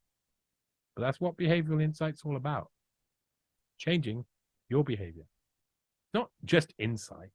It's just not knowing. As soon as they know forever. So that's been this NEWSHOUND with me, Johnny Vedmore. Now permanently on NEWSPASTE.com. And NEWSPASTE.com is a really special project that's going to continue. And we'll bring you behavioral insights of the rich and famous. We'll give you insights into things that you won't find anywhere else. Even the independent platforms around the place, you know, a lot of them are split up and they're in their own sections and they're in their own areas, and they're scared to talk with everybody. They have to keep their narrative. If you ask for them to break their narrative and study something else, they often flip out because they've created themselves this little careful box, most of them out there. I'm not living in that box. Don't want NEWSPASTE.com to be about that. I want it to be about us conversing and us understanding and realizing things like behavioral insights exist and working out how to get round it together. So I need your support. I need it. I just won't be able to survive, won't be able to keep it going unless I get your support. And that could be just tiny little support. On NEWSPASTE.com, you've got Patreon, you've got all of the other things. And I've just only started up my Patreon account. So anybody who joins up will get special benefits at the start. I'm actually just literally having a conversation with each of the members so far and just being like, do you want to have a chat with me for a while and see what I can do for you? Because I'm literally in a situation where I'm like, I don't want to be the type of journalist who doesn't communicate with you who are watching. You're my buddies. You're if you've got past the first part of listening to me about any subject, then we're able to speak and we're able to, you know, I'm appreciative of that, so much so that I'll consider you a friend. So with my journalism, with my platform, it will be backwards and forwards. You invest in me and I will invest in you. And I really mean that. So I ask for your help. And in all sorts of ways. I don't mind help in all sorts of ways. But every little bit means that I can do a whole lot more. And I don't have to worry about whether I can pay the bills doing this. Because at the moment I'm looking, maybe I need to get a job like outside, and I'll have to, like, half of my output goes straight away. And I don't want to be put in that situation because I want to keep delivering stuff to you. And I've got a load of stuff. I got a load of stuff lined up. Really interesting. So again, support me if you can. NEWSPASTE.com. Thank you for watching NEWSHOUND, and thank you for being my buddy. Appreciate it. For me, Johnny Vedmore, goodbye. Shaping a great reset for the post-corona era.